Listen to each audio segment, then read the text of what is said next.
Greetings, welcome, come on in. It's another edition of Revolutionary Hoodoo, New Orleans Voodoo Secrets and Recipes. The show will go live in 5 seconds. All is a blessing. 3, 2, 1. Greetings, beloved Kiona. Love Hope Radio.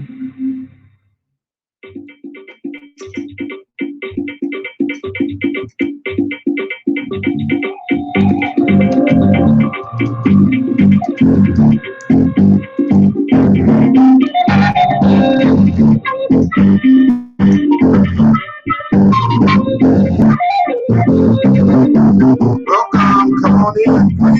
Greetings. Are you here to read? Are you here to be read? All is a blessing. Come on in. Nothing but the truth. Nothing but the truth. Come on in. Welcome. Come on in.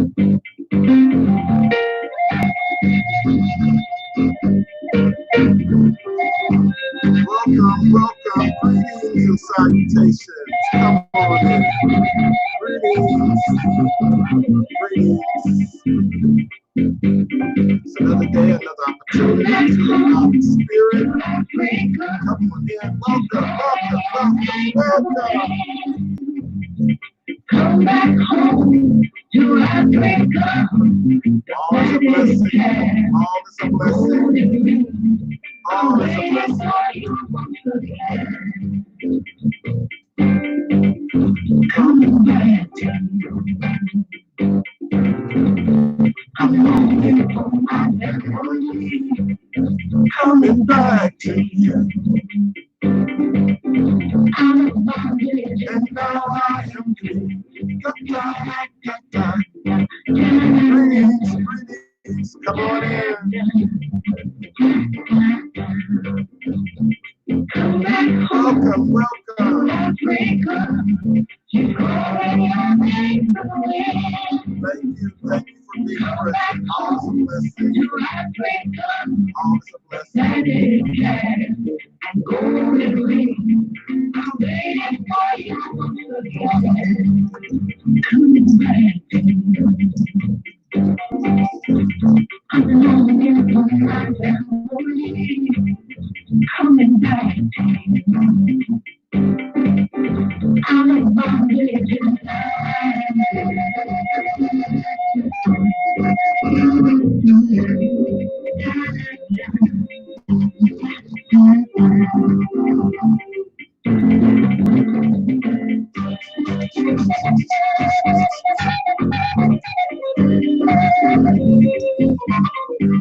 Greetings. Welcome. Come on in.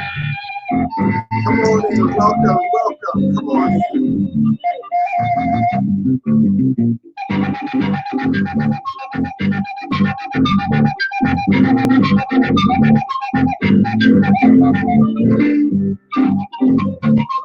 All is a blessing. All is a blessing.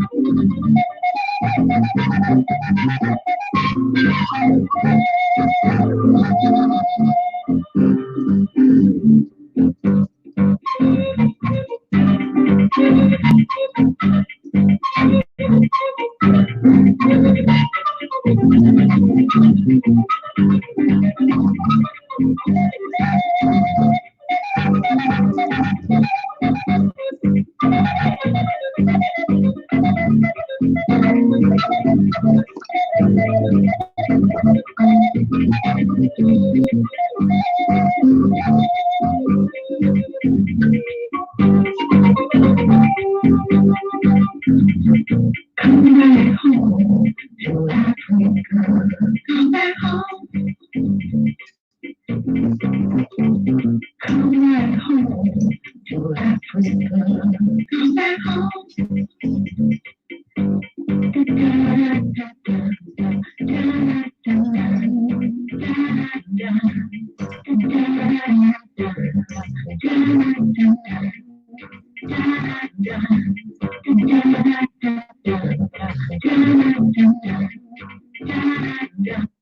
Greetings.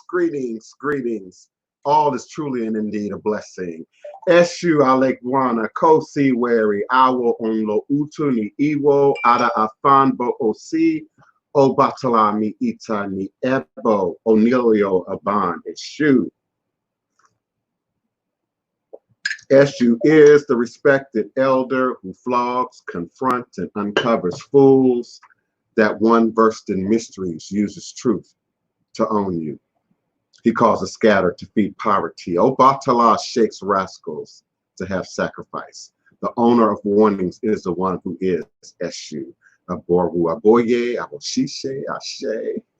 Divine, all blessed peace and love, joy and prosperity, elevation, relevation, revelations, and manifestation. We are now sitting live and always in archive at your leisure and convenience with the Divine Prince, House of the Divine Prince, Thai Potions, and Hoodoo Central. Sharing with you in all things spiritual, mystical, metaphysical, cosmic, evolutionary, revolutionary, healing, and holistic from a Pan-African Hoodoo, world spiritualist perspective. Understanding that all is truly and indeed a blessing. If we can just see beyond the veils, for it is all just an illusion and a test and one of the greatest divine mysteries of this life cycle. This is my constant prayer, my mantra, affirmation, reverberation, reiteration, and it is my ever-living reality. It is crucial to the very foundation of my inner standing, my teaching, my walk, my works, my demonstration along this divine, all blessed life path and journey.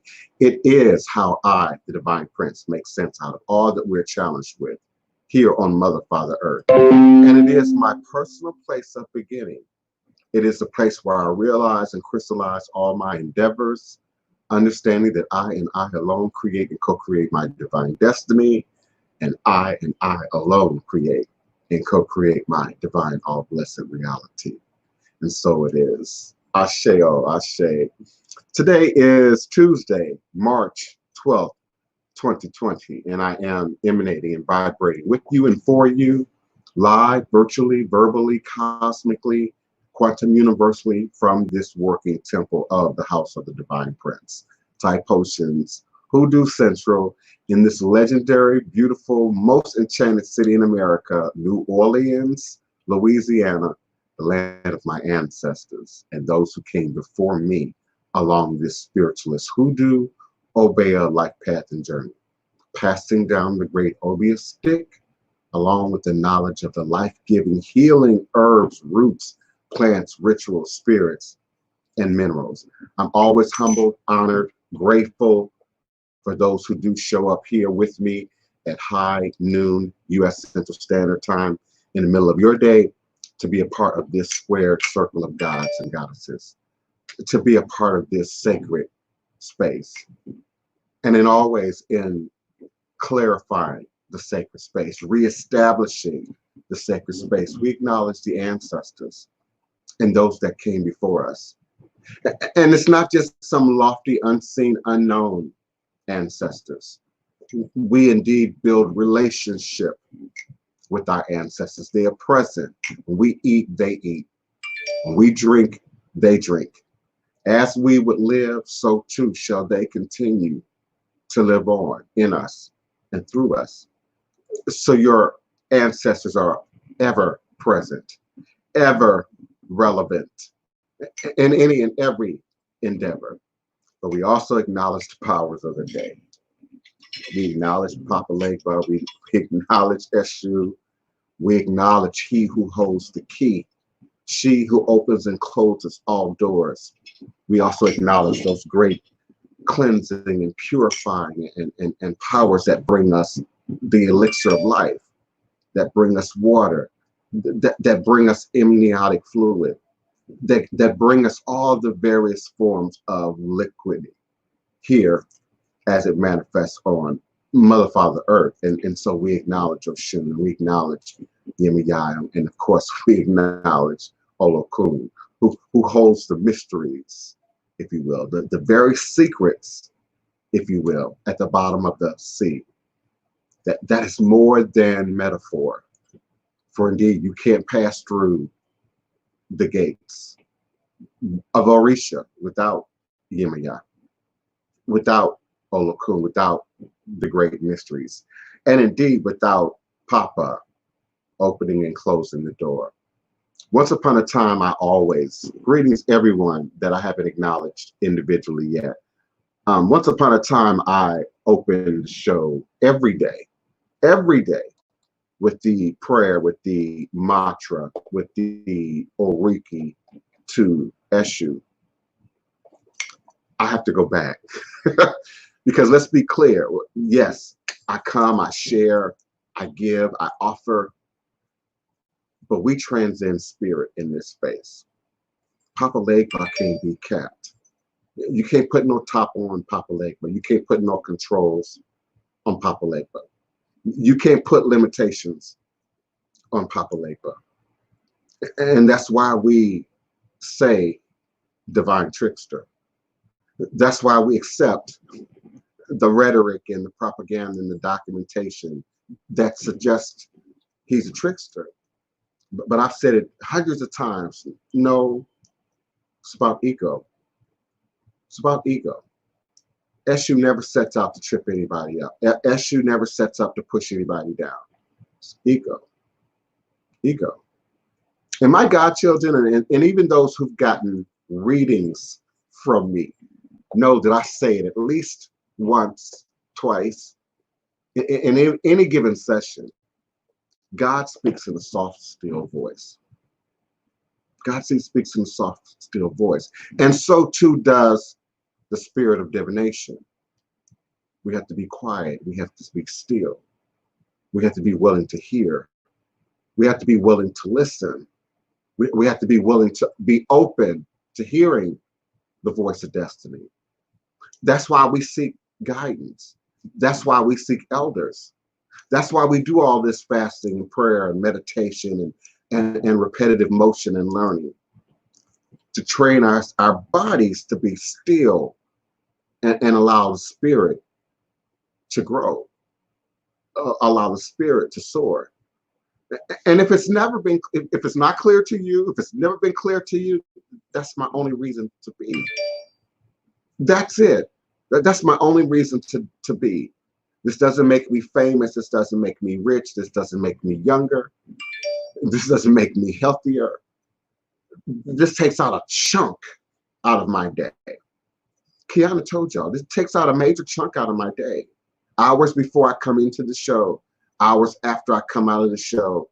And then there's the questions, the comments, the requests, the instruction that are never ending from those who are actively involved in this practice, actively involved in this tradition. I'm not here to entertain you. I'm a professional entertainer. I get paid for that. I'm not here to entertain you. I'm not here to entertain humor, or it might be humorous. It might be entertaining. It might be fun. It might be a great experience, but I'm a truth teller since day one. I was brought up in this by truth tellers, okay? I was brought up by the truth terrorists, Queenie Farmer in this. So Legba, ain't no silence in Legba. Ain't no putting a hat on Legba. And Legba will speak where he will, through whom he will. Old man, little boy, Legba will speak through whom he will. And Legba shows up at the crossroads, which is where the work is done. You know, I check the weather. I get up every day and I check the weather and what's happening. And people are really planning to open up on Friday. Some parts of the country already open up. And again, I ask, you know, what ritual you working on Corona? What spell you working? You know, I heard tell that your spells weren't working because you weren't documenting it. Man, that sounds ironically similar to something that I would say. That if you aren't documenting, recording, taking notes, keeping track of your processes, you have no process. You're just throwing something random out there at it if you have no process. But I dare say your work is not working because you have no magic. You have no spirit, no connection to spirit. I grew up in the traditions of spiritualism, grew up in it. Black spiritualist church, voodoo, hoodoo, root work, conjure. Ultimately, as I got older, a teen, Ifa, Akan, Ewe, I've been exposed to a lot. I'm not occupying this space on my good looks. I'm not that cute. I'm not occupying this space on my snappy wit and my great humor. I'm not that humorous. I'm not that entertaining. I'm occupying this space on my knowledge, on my wisdom, on that which I have manifested and demonstrated, not just for me, but for others. And anytime you invite the ancestors in, it's no holds barred. It's no hold barred. My godchildren already know this. You stepping off into the road and the ancestors see the 18-wheeler coming, they will push you to the curb. They will push you down. And we've gotten in a place in this culture that, I don't know, we like to learn the hard way. We have to learn the hard way. We set ourselves up to learn the hard way. We set ourselves up to hit our head, to bump our butt, to fall down and have to get up again, you know. And the truth is, the shortest distance between 2 points is a straight line. Shortest distance is a straight line. Spirit will feed you. Jinn will feed you. Demons will feed you. They'll meet your every need. As long as they keep you blind. As long as they keep you immature. As long as they can keep you ignorant. Oh, I'm not talking about COINTEL. I'm talking about jinn right now. I'm talking about demons right now that are feeding this frenzy of Black witchdom, that are feeding this frenzy of obeah men and women and voodoo practitioners and overnight root workers. Y'all, listen, that dream I shared with you yesterday, that was real. That was real. I went back and re-listened to and re-watched the show at least twice.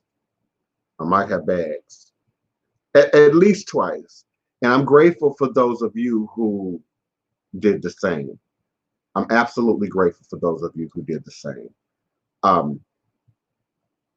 Nothing more. Nothing more. I invite you to come on in with your questions, comments, and requests at area code 845-277-9143, area code 845-277-9143. When you're ready with your question, comment, or request, please do press the number 1 on your telephone keypad. I'll be more than happy to unmute your mic and bring you into the conversation. Area code 734. Greetings, 734, beloved. Welcome. Your mic is open. Who's calling and where are you calling from?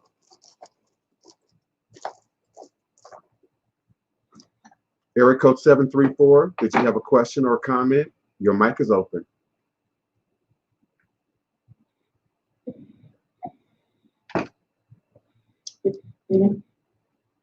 All right, I'm going to move on. Thank you for calling in. Press the number 1 if you have a question, if you have a comment. And that's why I opened your mic. I'll come back to you momentarily. All is a blessing.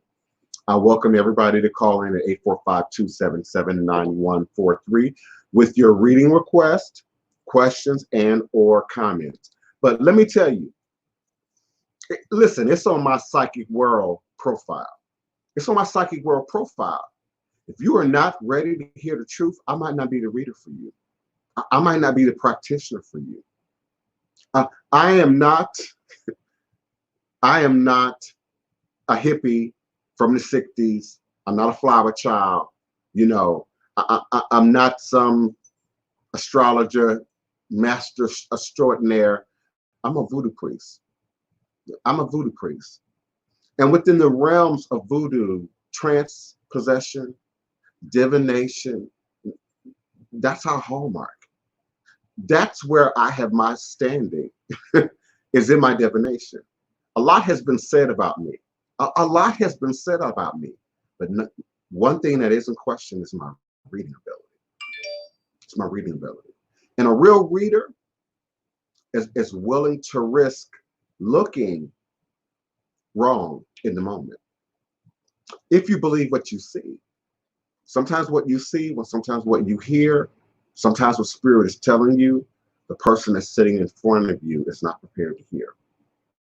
It's not prepared to hear. Especially when we start delving into the meat, spirituality and religion, morality, integrity. Oh, I know, y'all just want the quick fix magic and the hurt your enemies, magic, and the buying your boyfriend and your girlfriend magic. I get that. We'll do a little bit of that later.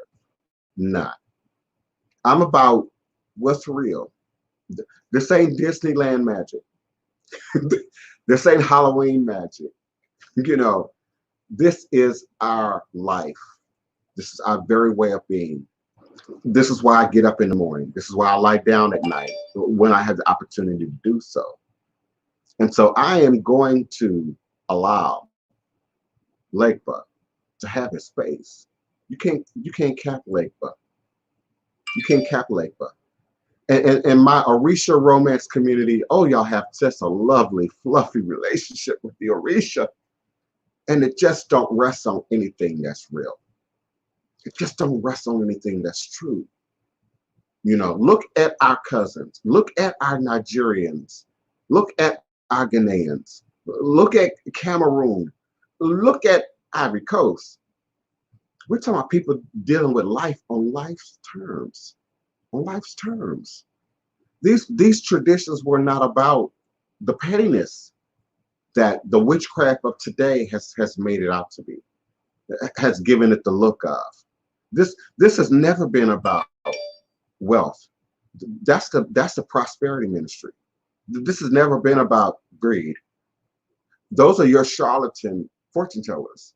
This has never been about popularity. This has always been about revolution, revival, truth, liberation, freedom.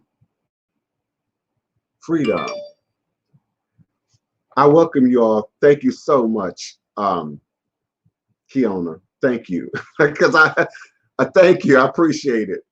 Keisha Smith, greetings, beloved. Thank you so much for being with us. Mercer, thank you so much for your presence and being here with us today. I welcome each and every one of you. I do invite your questions, your comments, your request at area code 845-277-9143. 845-277-9143. Greetings, Kiona.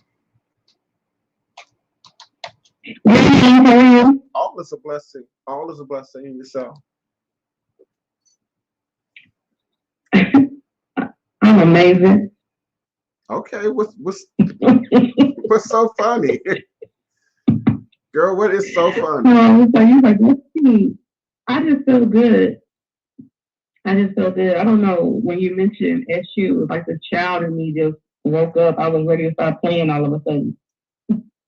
Okay, and I like that. I like to hear you say that. I like the feel of that. I like the truth in that. And that's really the truth in these traditions, because you can't do anything without your ancestors. And then you can't step forward into the road without SU.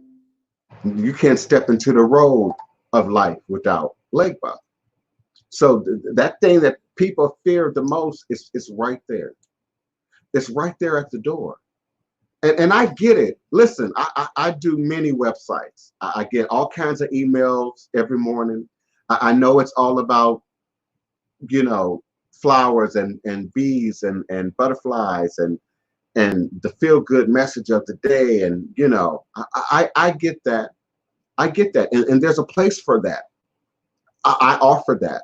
But when we step into that square of divination, I'm not in control. I'm not in control. And let me tell y'all a little secret about me. I don't get a whole lot of readings. Really, I don't.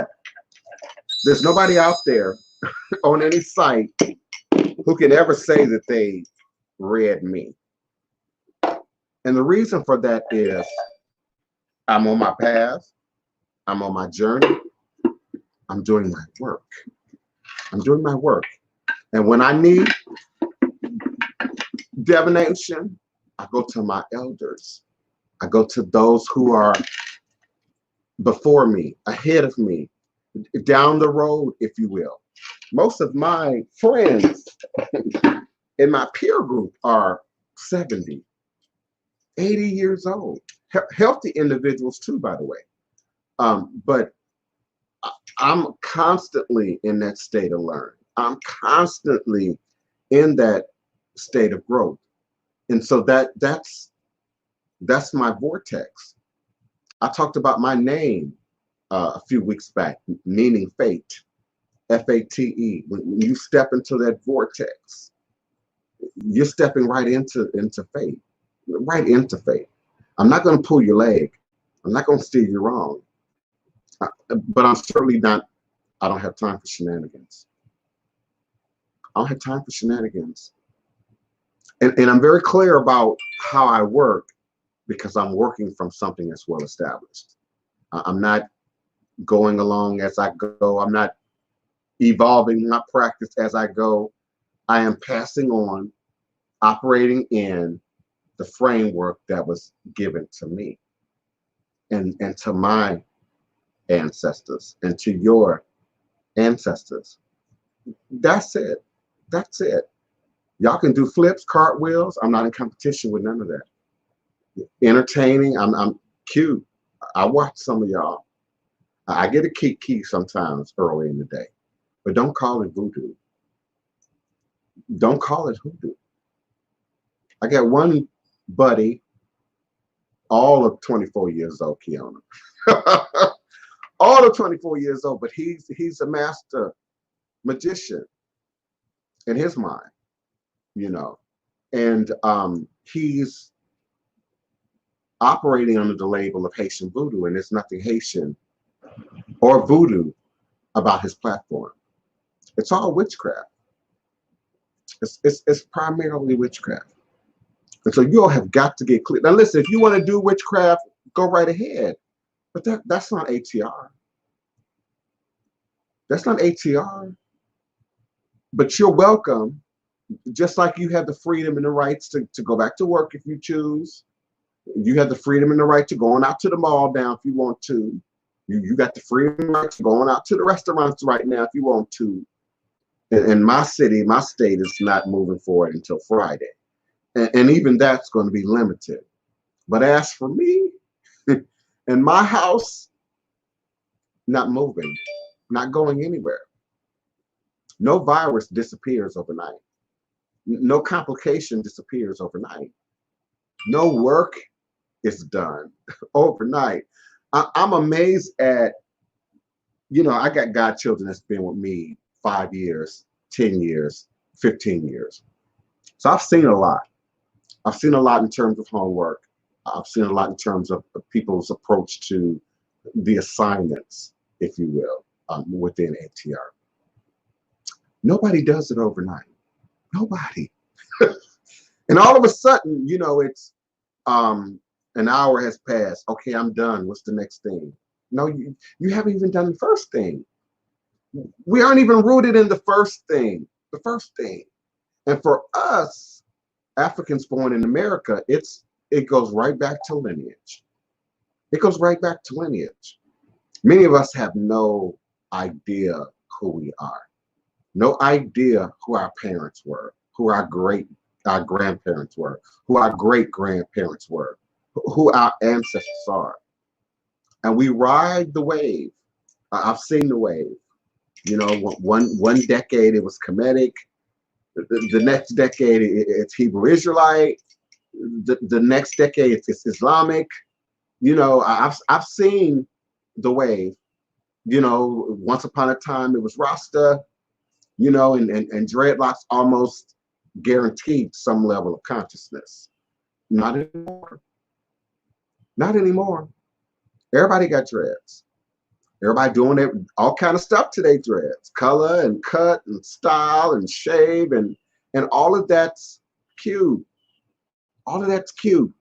But we cannot confuse what's cute, what's popular, what look good, what sound good on the surface with truth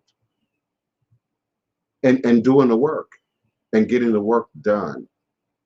And I've said for years, not just today, not just this week, I got an archive of shows now. I've been saying for years, where's your footprint? Where's your footprint? You can operate in this legitimately, not in this century, without a footprint. The idea of secrecy, okay, 1700, we had to be secret. You could be killed if you weren't secret. 1800, 1900, okay, maybe the old lady down at the end of the road kind of, and of course there was no technology, but her neighbors knew, her clientele knew, the people who she worked with successfully knew, and that information traveled the community. You were well established. Now today, I don't want to hear that. I don't want to hear I'm keeping it low. I don't want to hear, well, I just do, you know, no. Mm-mm. Mm-mm. You're dibbling dabbling. You're pretending to be, just like when you play church. Now you're playing hoodoo. Now you're playing voodoo. Now you're playing root worker and astrology. And speaking of astrology, I was looking at the calendar earlier today, and Mercury, that controls our communication. You know, we often talk about Mercury in retrograde, but Mercury is in Gemini, and Mercury enters Cancer Thursday, May 28th. So Mercury will be in Gemini up until that point. I like to look at Gemini like the Ibeji's. I like to look at Gemini like the divine twins. I like to look at Gemini like polarities. And our whole world, our whole polarity, our whole sense of vibration and positioning in the world has been greatly altered in the last 90 days. For all of us, for all of us, for all of us. And so I'm here with you to do the work. I'm here with you to do the tough work. I'm here with you to address the hard stuff.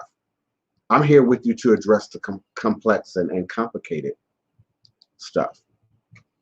One of my taglines, one of my mottos is, I work difficult, blocked scenarios of every type and endeavor. And if there's a fix to it, if it's a resolution to it, it ain't because I got it out of a book. It ain't because I read it in a book, okay? It's because I've had to live it. I've had to do it. I've had to walk through it for myself and often with others.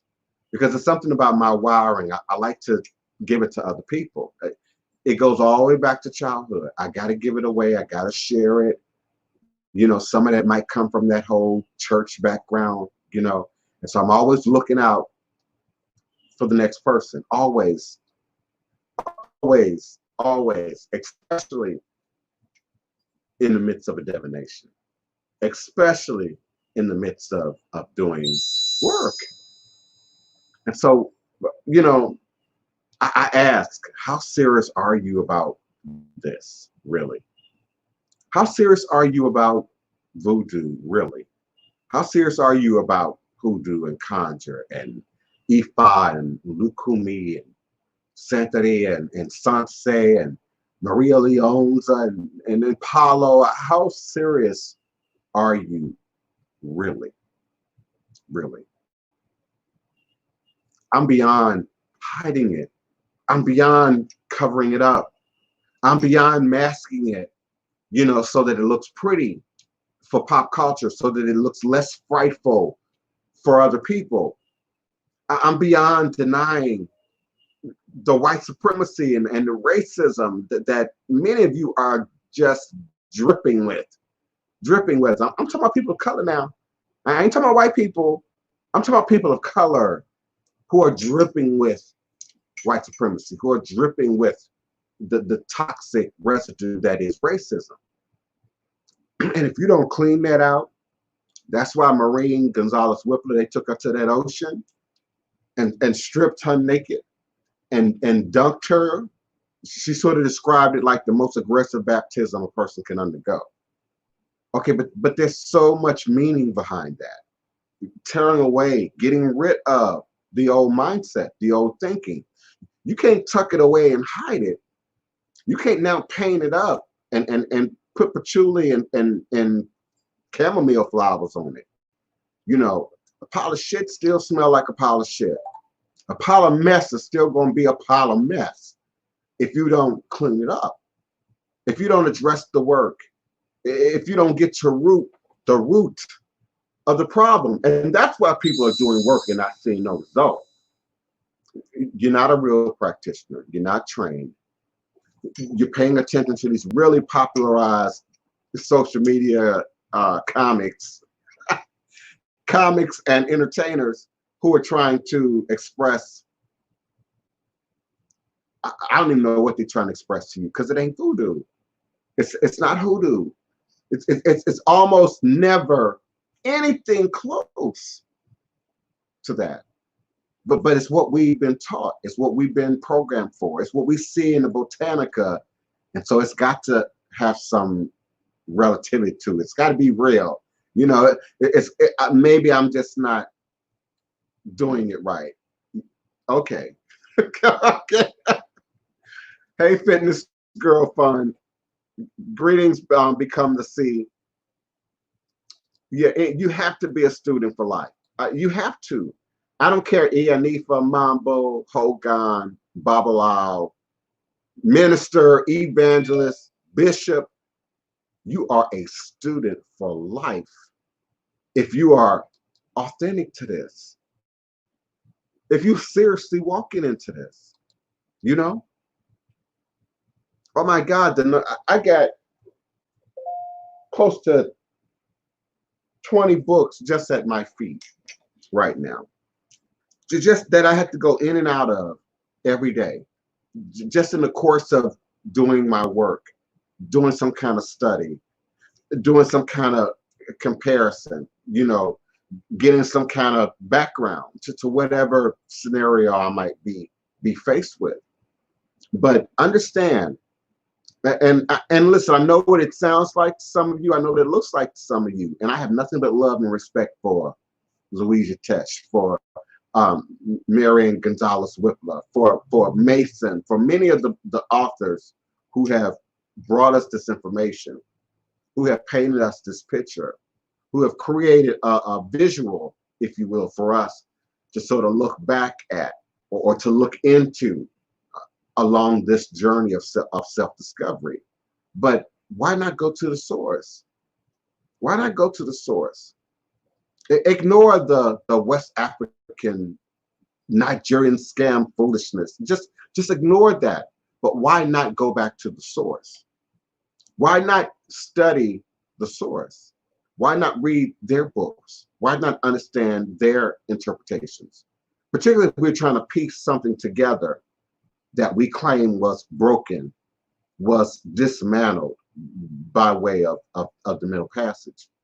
And we had someone a few days back that asked about Hoodoo occultism was one, but someone else asked about iconology and why, in their words, they're seeing, you know, the white and the European and the Eurocentric and the Italian and the Spanish iconology.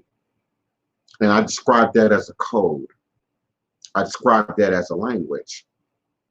I know there's shadeism in the community. There's racism in our community. There's still the light-skinned, dark-skinned thing that permeates our community. I understand many people outside our community, white folks, don't know what that is. Can't even imagine what that is. Asians, Hispanics, not Hispanics, anyone who's gone through the Middle Passage, anyone who's been touched by that direct footprint of slavery knows what shadism is, knows what the brown paper with the bag test is, knows about the light skin, dark skin thing. But when we're talking about archaeology, history, study, information, who's writing our books? And from where are they drawing their sources, their resources? That's studying, reading the fine print, investigating the glossary and the index and all that little small stuff that be on the pages. Where are they pulling their references from? And by all means, what is the position of the author in the telling of the stories? There's some very popular books out there about voodoo that are very negative, that are very racial and racist, that still invoke the lies about Marie Laveau and sex orgies on the bayou and all kind of just madness that mirrors now today's idea of what sex magic is. You know, you do understand a yoni egg, your ancestors wouldn't know nothing about a yoni egg. Your ancestors wouldn't know nothing about no Florida water. Your ancestors wouldn't have known nothing, about no sage bundles. I mean, come on. This stuff, if anything, is witchcraft. It's not voodoo. It's not African. It's not indigenous. Because the indigenous folks wouldn't have need no sage bundles. Have you been out west? Have you been to Arizona, Nevada, Utah? Y'all understand the sage it's out there. Just out there. Just naturally, fields of it. But we're killing it. Particularly the variety of white sage that's often used in these bundles. It's going extinct because of that commercial propaganda. I've got my own white sage right now in full bloom in the backyard. I got my own purple sage. I got my own pineapple sage that I can pull from, that I can cook with, that I can juice with, that I can add to my potions, my lotions, and work into my craft. I don't need no commercial store-bought. Damn, how much do they cost? $10 a bundle, to further the depletion of nature. And there ain't no voodoo without nature. You can't operate in this without being conscious of nature. You can't. You can't have a relationship with a goat, a pig, a horse, a cow, a chicken, your plants, your herbs, your trees. You've got to build relationship. Thank you, Kiona. Fitness girl, what do you mean by natives? I'm missing something. Aibobo, Empress, Liberation. Greetings, beloved. Help me out, Fitness Fun Girl. What do you mean by natives? I'm not seeing the question. All I'm seeing is natives with the question mark behind it. I don't particularly care for the word natives, unless you're talking about native to New Orleans or native to Chicago or native to DC. But when we're looking at culture, indigenous people, natives is sort of a outdated racial white supremacist terminology. So I'm not sure what the question is. I know, hopefully, where did the natives come from though, Fun Girl? Help me out. Did I say that? Where did the word natives come into this conversation? That's where I'm stuck at. Yeah, indigenous people. Yeah, they would not have needed sage bundles.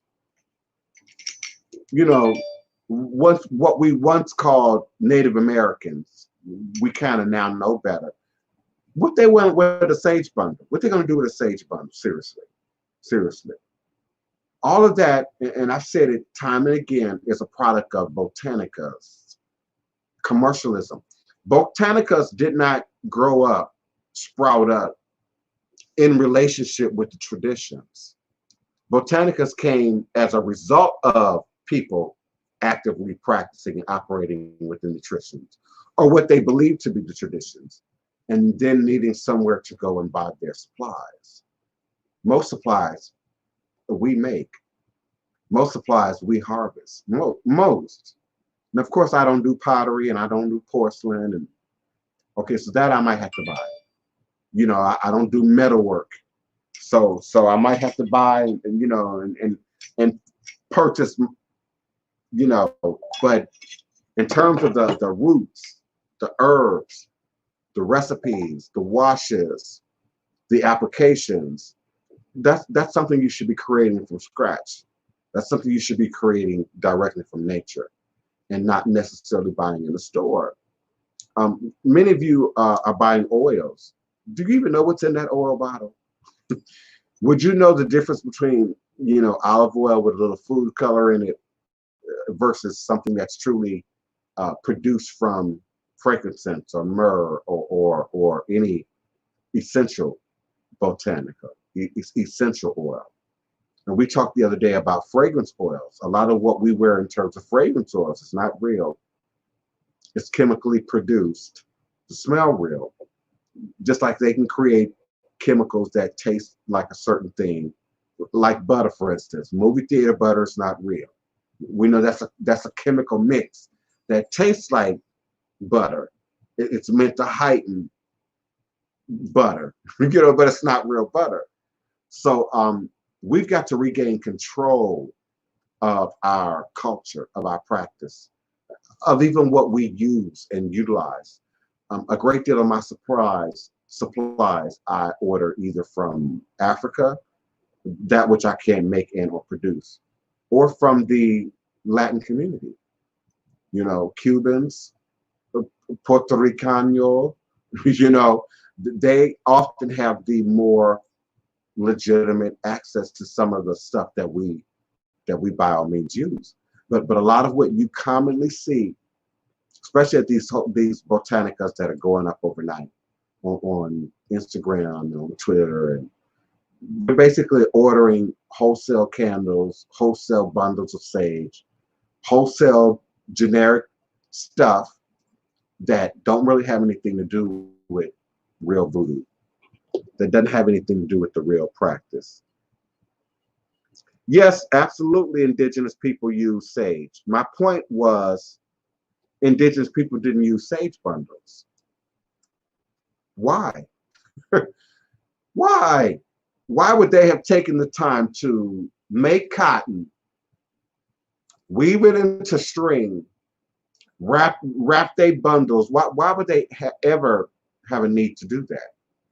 And if you look at any indigenous photography, because there is some indigenous photography from the late 1800s, just follow the progression of photographic technology, black and white, you know, the big camera thingy with the flash that would blow off smoke, you know, and then migrate up into where we are now. You don't see indigenous people with no sage bundles.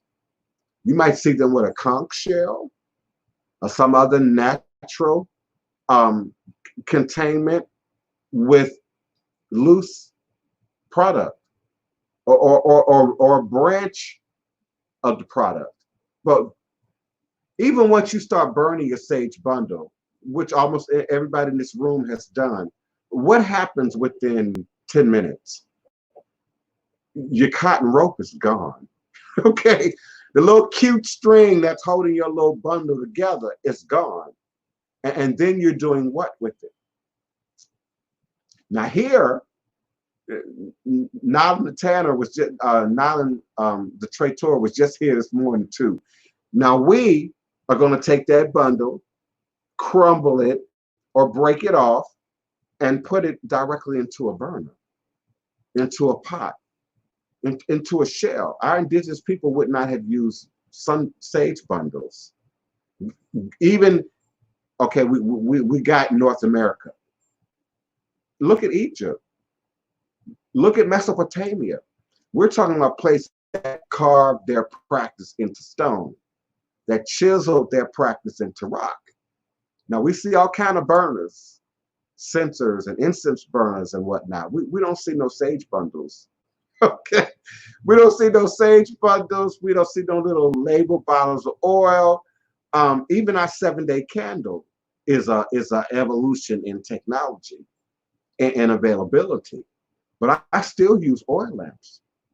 And some of us believe you can't really work hoodoo, conjure root work with wax candles, because there's a process that takes place with the oil in the oil lamps.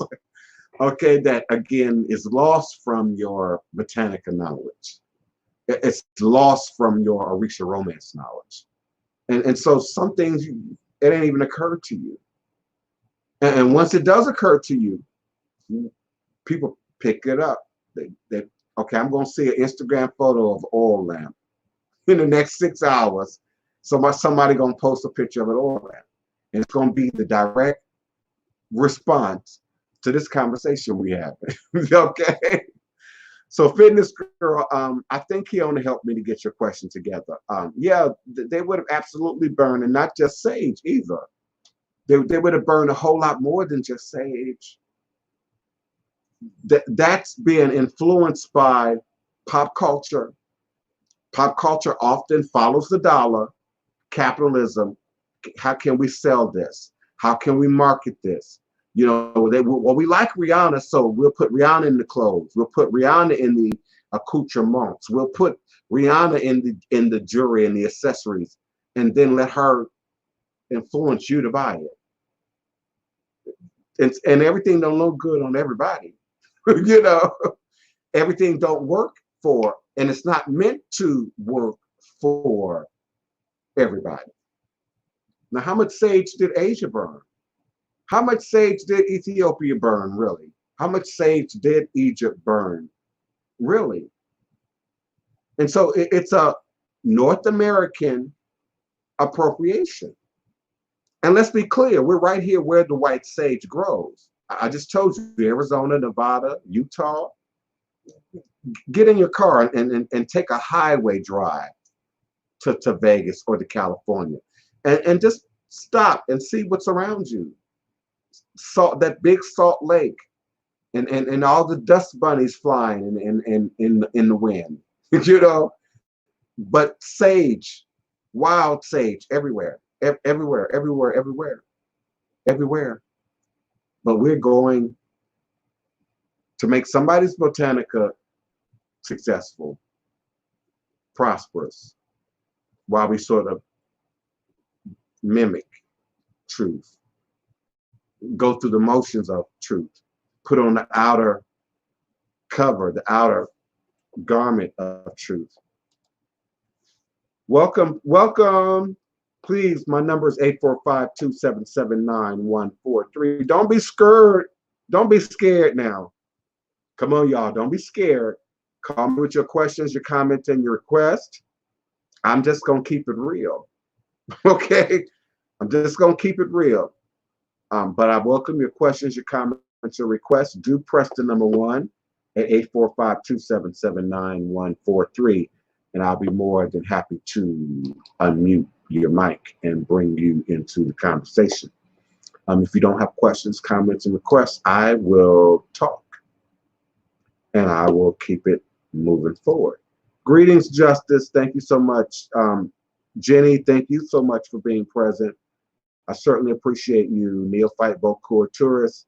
Thank you all for showing up here with me on Revolutionary Hoodoo, New Orleans Voodoo Secrets and Recipes.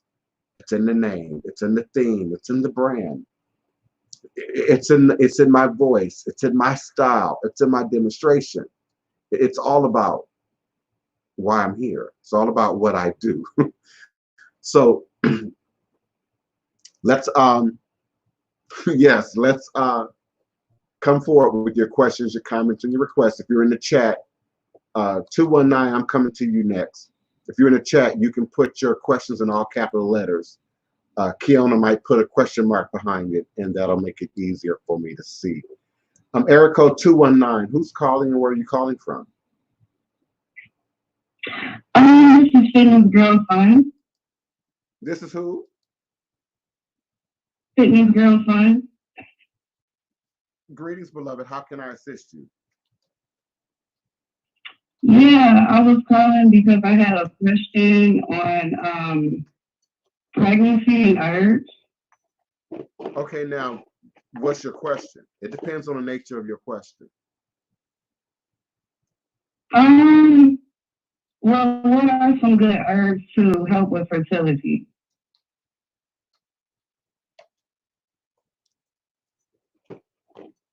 There are all kinds of herbs that one can take and use for fertility. Now, I must say, no psychic, no spiritualist, no voodoo practitioner can give you medical information. So if there's something going on with you, see your doctor. Make sure that anything medical is addressed. But there are all kinds of herbs that we can take that assist the body, purifying the blood, strengthening your blood, making sure that you have the proper amount of nutrients and iron and other substances in your system. So I would definitely start there.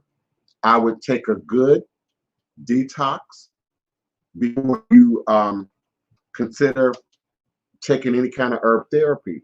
One of my herb specialists, Mahogany Herbs, says that if you're trying to start an herb regimen or you're trying to take herbs and you're expecting them to affect you, make a difference, and you haven't cleansed and you haven't purged and you're still eating meat and the dead carcasses of animals, the muss and the pus and mucus of cows and chickens and artificial synthesized products, then you can expect any herb is going to have some magical effect to sort of bring balance. So make sure you detox.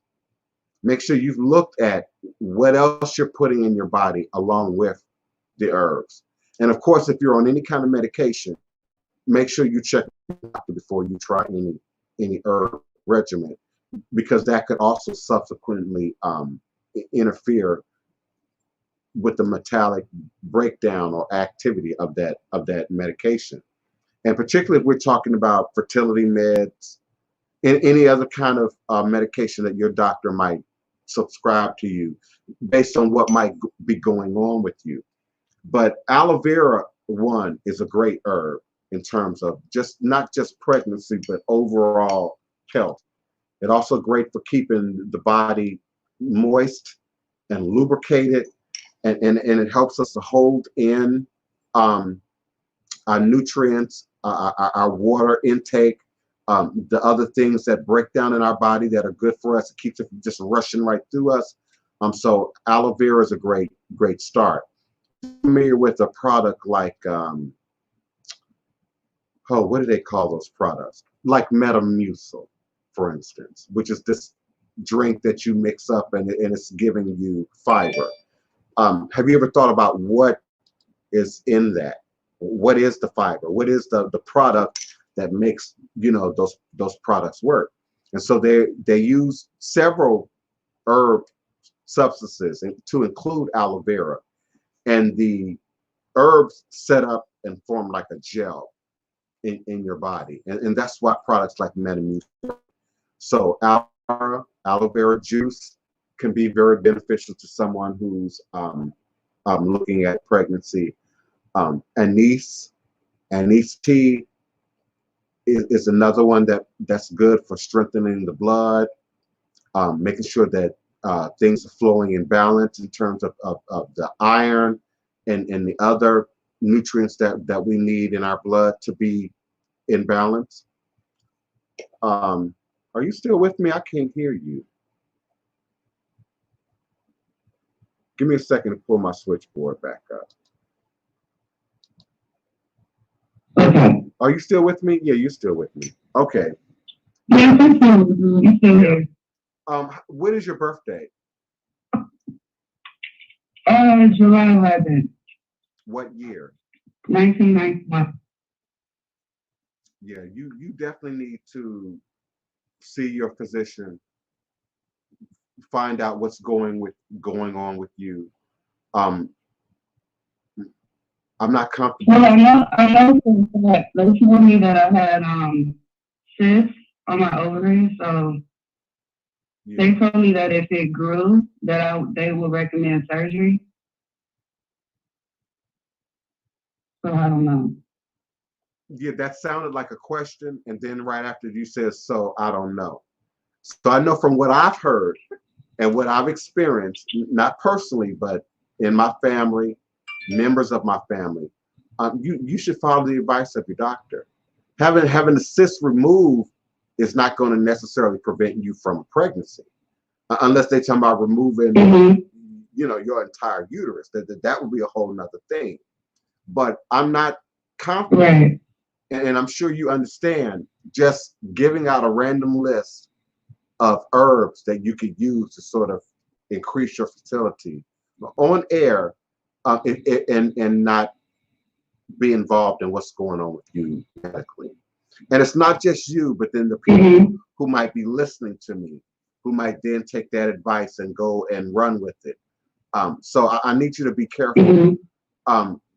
The cysts are there for a reason. And so I would look at what's going on in your blood. What are you eating?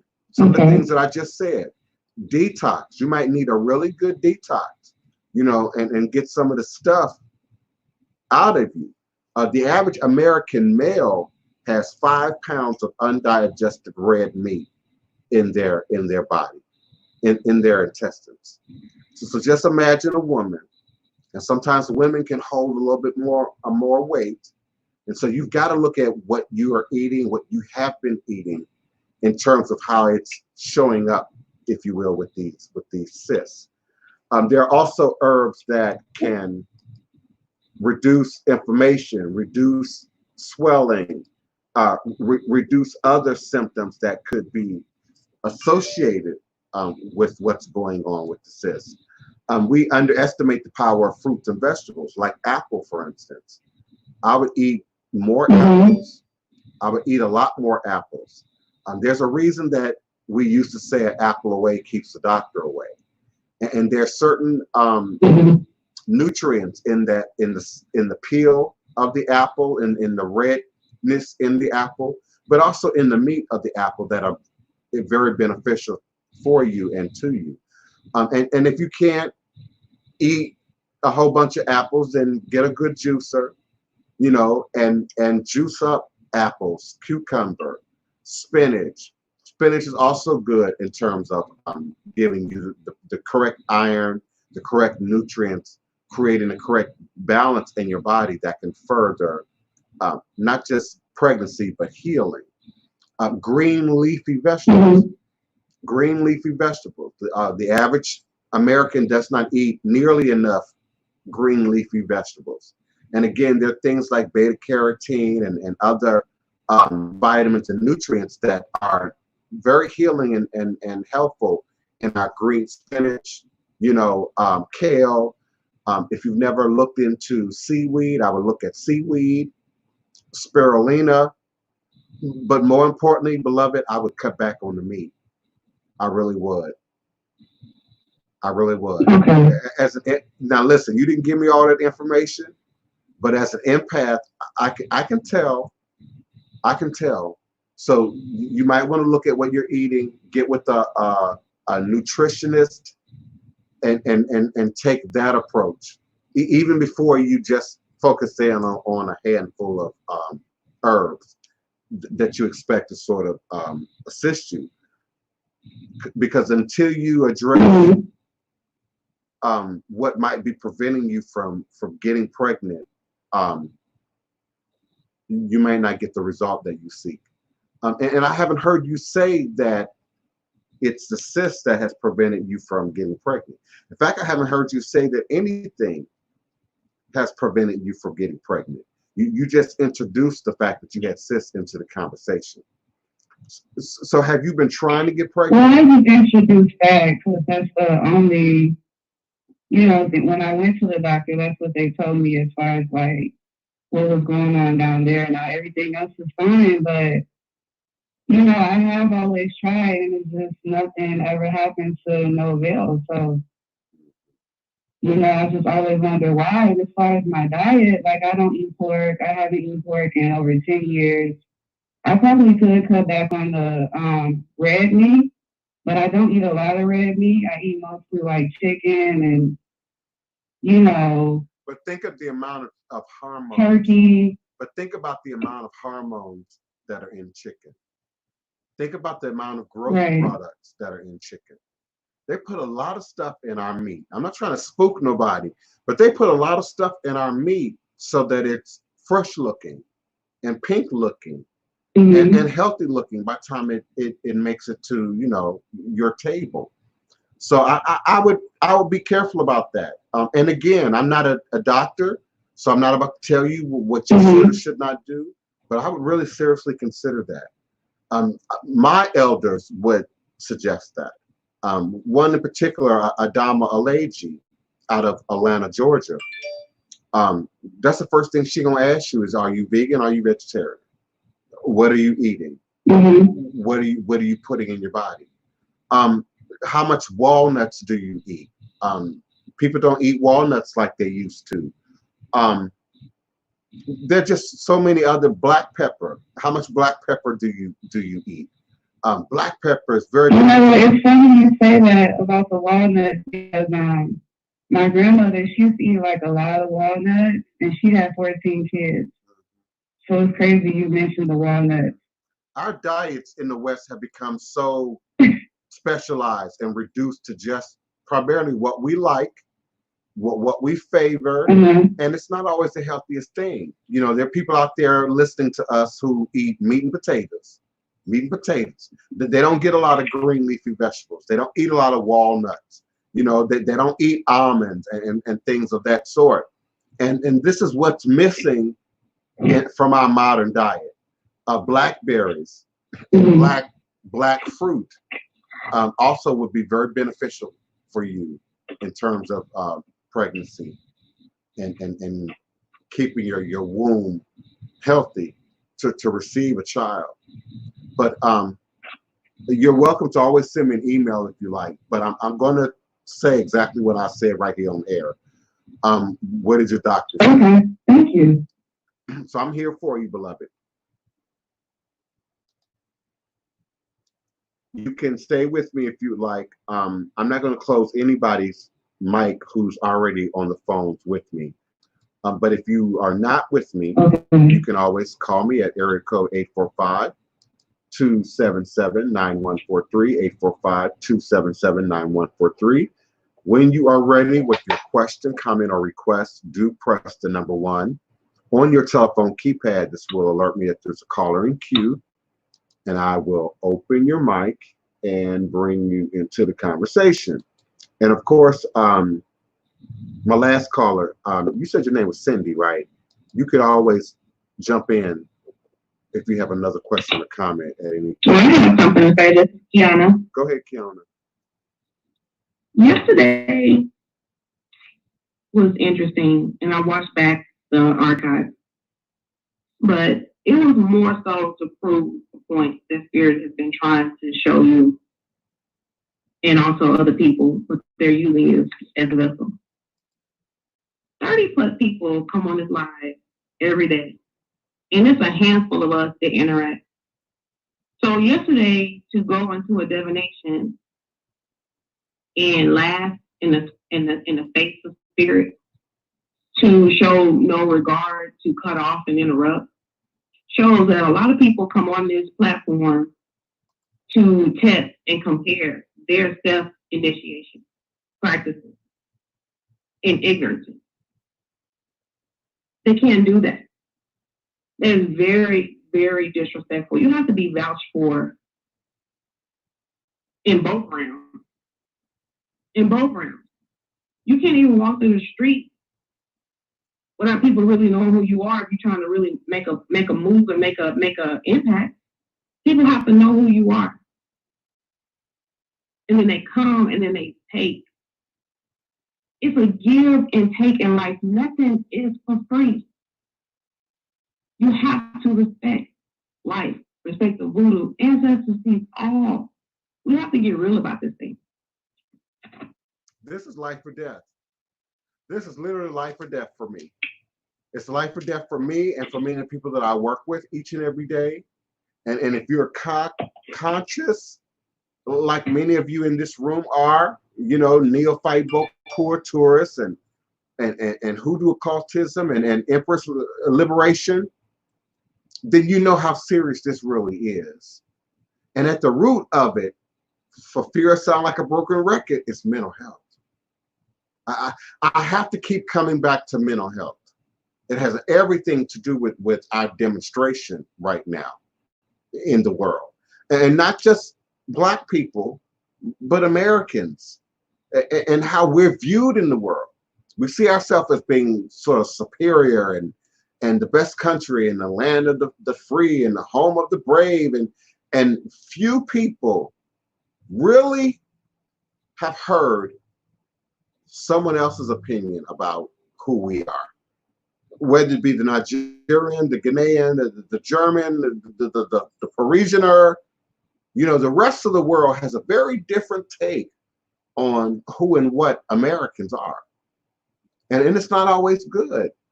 It's not always healthy. It's not always positive. We have these stories of the young hip hop artists or the young rock star, getting in entanglement with the law in some of these countries, going to jail in some of these countries, tearing up the hotel room in some of these countries.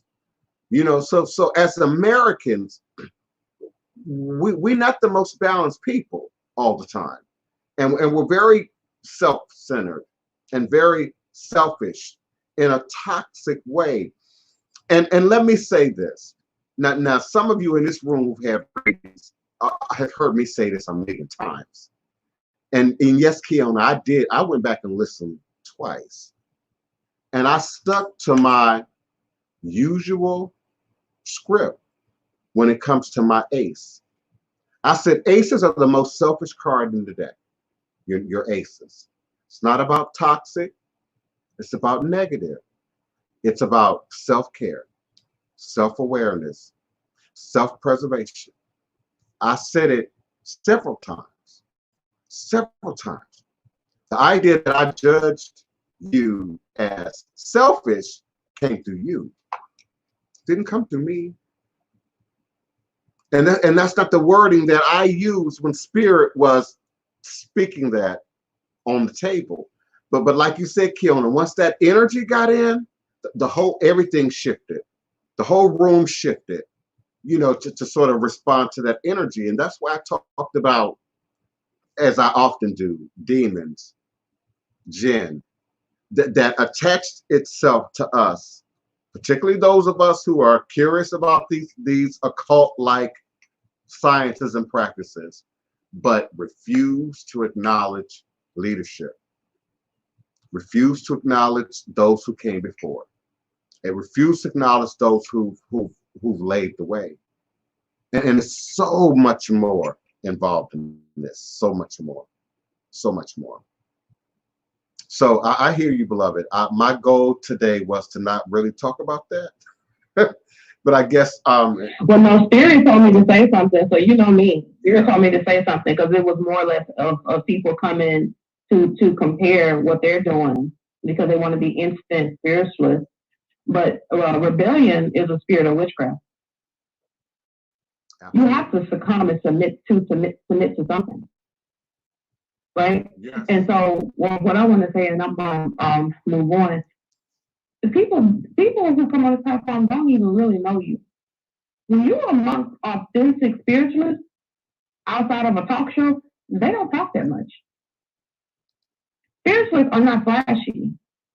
Spiritualists don't talk about how much they have. Don't let these mega church pastors fool you. There's nothing glamorous about this path. It is the universe responds to sweat and tears, not Louis Vuitton, Gucci, and your diamonds. And it ain't just these, the pastors that you reference is a mindset that we carry on, even though we claim we've left church. But you now see that same demonstration coming from these overnight root workers and conjurers. And I'm trying not to call out anybody specifically, but one is Haitian, tries to represent himself as Haitian. I want to say he's all of 25 years old. He might be 30, maybe, but he's very young in look, in demonstration, and what he talks about. And he's extremely popular, extremely popular. There's a female, same thing, how to fix it, how to bind it, how to tie it up, how to control it, how to force its will to do what you want. That ain't voodoo. That's witchcraft. That's not voodoo. That's not ATR.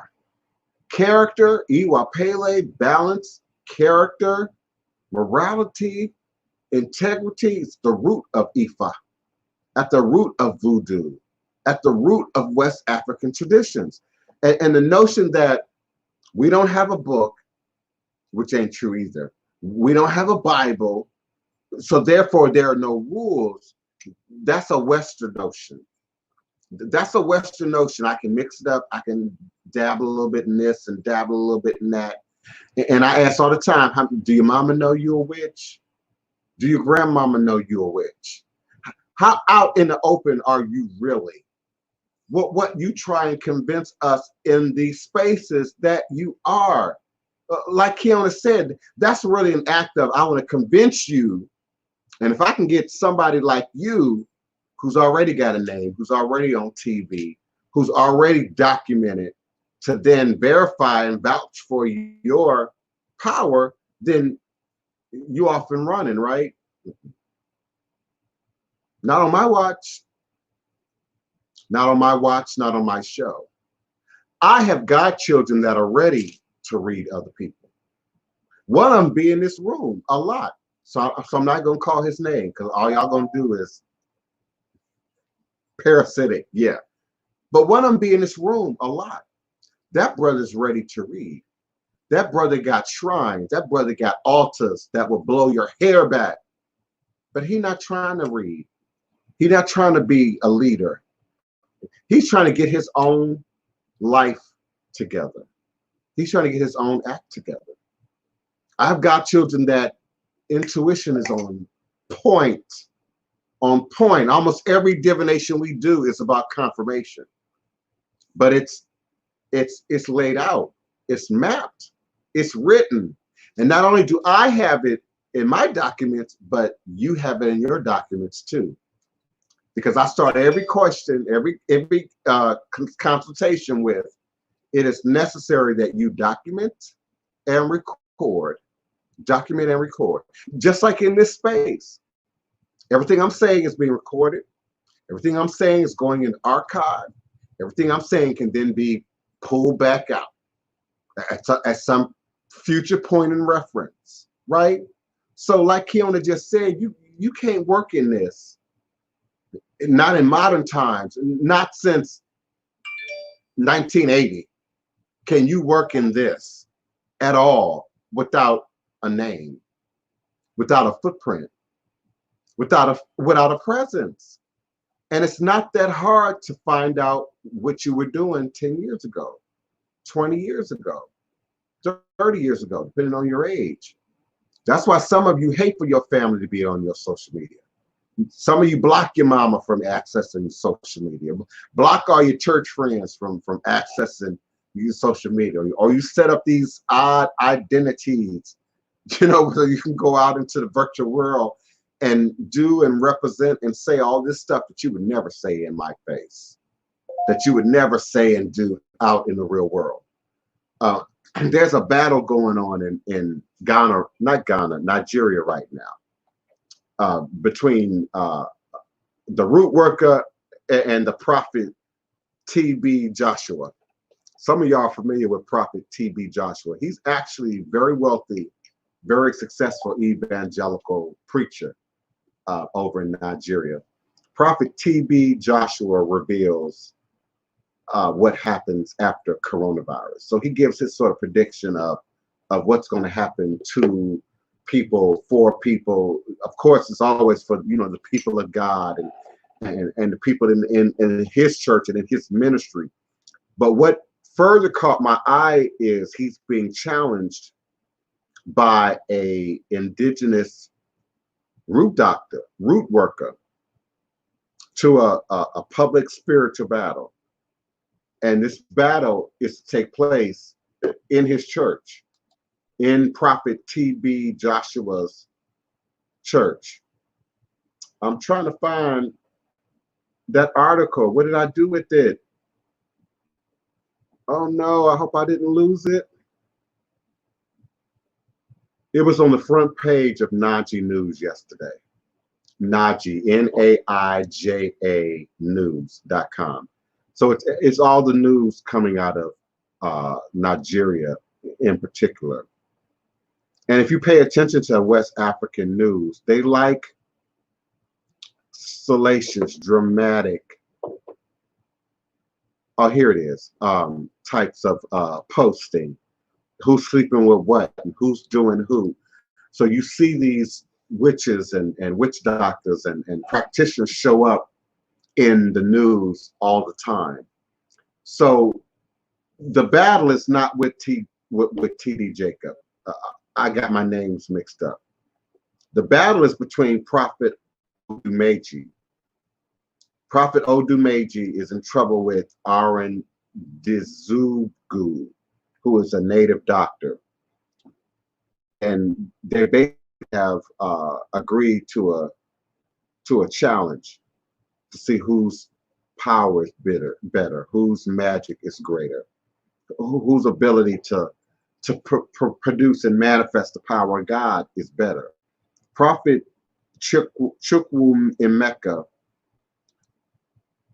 Ohana Imere is the spiritual director of Mountain of Holy Ghost Intervention Delivery Ministry, World Miracle Center, alias Land of Freedom, and Paracoma's son is about to be settled as a very popular native doctor, and the son of late Paracoma is set to engage the controversial Anambra prophet. Anambra is his people, is his ethnic group. And so they're now in popular media, in news media, sort of going back and forth about their powers, about their magic, about their abilities. And it's sort of similar to something I threw out the other day.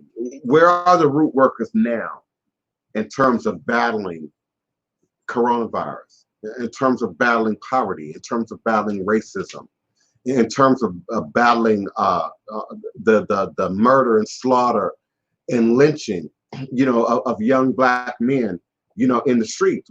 Where are your root workers now? Where are your root workers now?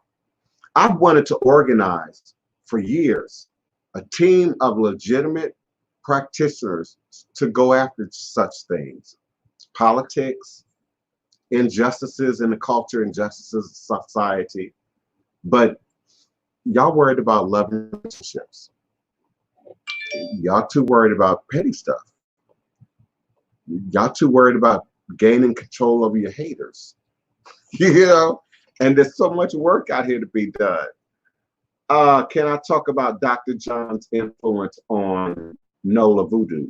Now let's be clear. You don't mean Dr. John, the most recently passed on performer. Dr. John, the most recent Dr. John was a magician, was a musician, a singer, a performer who had voodoo elements attached to his name, voodoo elements attached to his stage presence. Even in his own words, he's not Dr. John because he's a elevated hoodoo practitioner or voodoo practitioner. He thought it was a great name. Now, the Dr. John that goes back to the time of Marie Laveau is different. We often focus in on Marie Laveau, but who else was around Marie Laveau? Who would Marie Laveau have shared her knowledge with? Who would her peers have been? And so Dr. John is buried in St. Louis Cemetery No. 1, the same cemetery as Marie Laveau, in a very different part of the cemetery, but some of us know where that is because it looks, even today, it still looks very voodoo. And so we acknowledge him as one of the elders, as one of the ancestors who actually passed down the tradition of voodoo, even unto Marie Laveau and her contemporaries. He was a slave. He was a black slave, you know, who healed and provided medical services. You all know we didn't have medical services. There were no doctors for the black people. There were no doctors for the slaves. And so we had to have doulas and midwives and Dr. John and Uncle Tom and Mother Martin and all these various elders in our community who acquired their reputation, their position through practice, you know, and so in doing it, the name spreads, the reputation spreads. People be at my door at 2, 3, 4 o'clock in the morning. That's not a joke. Ask Geronimo. Ask Nod and the Traitor. Two of my most. You have a phone call. Hello? There's a call coming in on your phone. Hello? Yeah, so Dr. John, little understood, little talked about. Yeah, you're right. He taught Marie Laveau.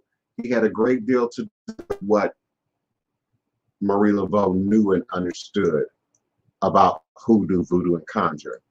Many people erroneously believe that she, again, got it from Haiti. Marie Laveau ain't never lived in Haiti. Okay. So she didn't get her voodoo from Haiti. Haitian Revolution greatly influenced voodoo here. First, in that it brought fear to the white man. Fear.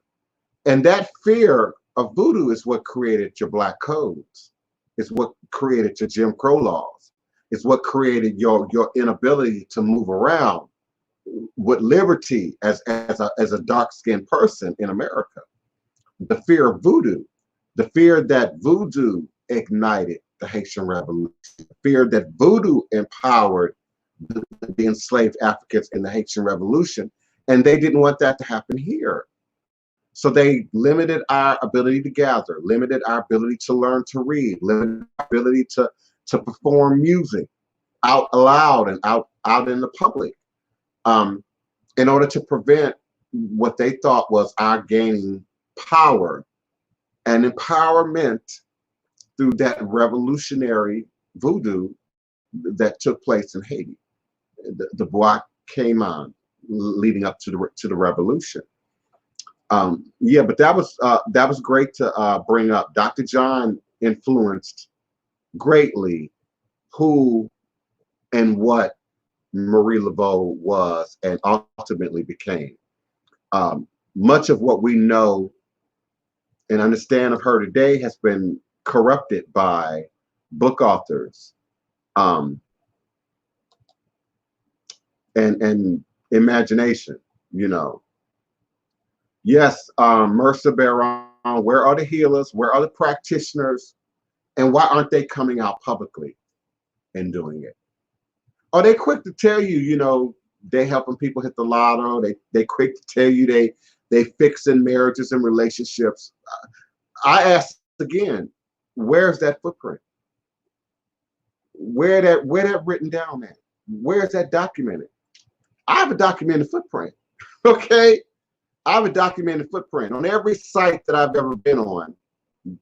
These commercial sites, people leave comments and ratings. But people also can leave them in your Google business. People can also leave them in your LinkedIn. People can also leave them in the Better Business Bureau.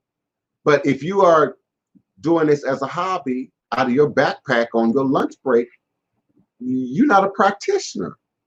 That's like a doctor, you know, a gynecologist who's doing gynecological work out of a backpack on her lunch break with no license, with no certification, with no office, with no practice space. I mean, it's just too many things that, you know, we put together if we want to buy a Coke or Pepsi. But somehow we throw all caution, all rationale, all of what makes sense out the window when it comes to what belonged to us, when it comes to this voodoo. And it's okay for everybody to do it. It ain't okay for everybody to be an imam. It ain't okay for everybody to be no priest. It ain't okay for everybody to be no bishop. You got to walk some steps and climb some mountains and take some courses to do that. But root work, conjure, hoodoo, oh, we self-title, we self-label ourselves overnight after having read one or two powerful books. Gonzalez Whipper has that effect on you. You know, it makes you want to do something. It makes you want to change your life, change your direction. But even in the telling of her story, she had guidance. She had elders. She had godparents. She had people who walked her into the practice. And your guidance and your godparents can't be your girlfriend, your boyfriend that's 2 years younger than you. That's a year older than you. That barely know what they doing in this tradition. That's not, come on now, that's not guidance. That's not instruction. You know, I would dare not have an elder my age over me. Just I call my mama first. Hell, I call my daddy first. And you know I don't even like my dad. Before I would call my girlfriend and expect her knowledge to be to the same level as an expert, as a professional, as an elder. That's why you chat it up with your girlfriend. That's why you chat it up with your homie. Y'all not discussing real business, real talk, real issues, especially in our community, because we know Black folks don't see no doctors. Black folks don't like no psychologists, psychiatrists. Black folks might go to church on Sunday, but they ain't about to book no consultation with the pastor, you know, when it comes to how they live in, what they doing. So I'm Black, just like you. I come from the bricks just like you. I come out of the community just like you. I see you. This ain't Jerry Springer. You don't know me. You don't know me. You don't know me. You know how they used to do on Jerry Springer. I don't need to know you. We all Black. We all come from the same place. We all live under the same conditions. And so what you know, it shows up. What you know shows up. What you understand shows up in your demonstration. It shows up. Greetings, Ra. Thank you, everyone, for being present, for your comments, your questions, your love, your support. Come on now, let's get some readings going. Don't be scared. Don't be scared. I'm only going to tell you the truth, but don't be scared. Area code 917. Greetings, beloved. Who's calling and where are you calling from? Greetings, beloved. This is Dia Nunez from Denver, Colorado. Greetings, greetings. How can I help you today, beloved? I just wanted to say how much I love you, and I'm glad that I'm able to stay home and to finally watch you live. And thank you for keeping it old school, because a lot of people in this generation, many generations, think that they can read a book and do certain things. You have to have elders, and I have many. So thank you for saying the things that you're saying, because it is very, very important. And to me, being initiated is being an activist and working for the people. So I just love you so much, and I'm grateful. Thank you. Thank you. I'm grateful for you. How's Denver? You know, I used to live in Denver once upon a time. I lived in Capitol Hill, as a matter of fact. The energy here is heavy. I mean, that's the only way I can really describe it. I throw every day like I've been doing for almost 20 years. To go outside, it is extremely heavy here. Just like I would imagine that it's heavy everywhere else. I mean, people are on this fear frequency, but I stay in my hermit mode. I keep to myself. I just deal with my elders in New York and Miami and check up on them. And I just stay in ritual and prayer with the ancestors in Odisha. Yamaya is my mother, and Shango is my father. So I keep it moving, and I make sure that I protect my family because I'm like the spiritual head of my blood family.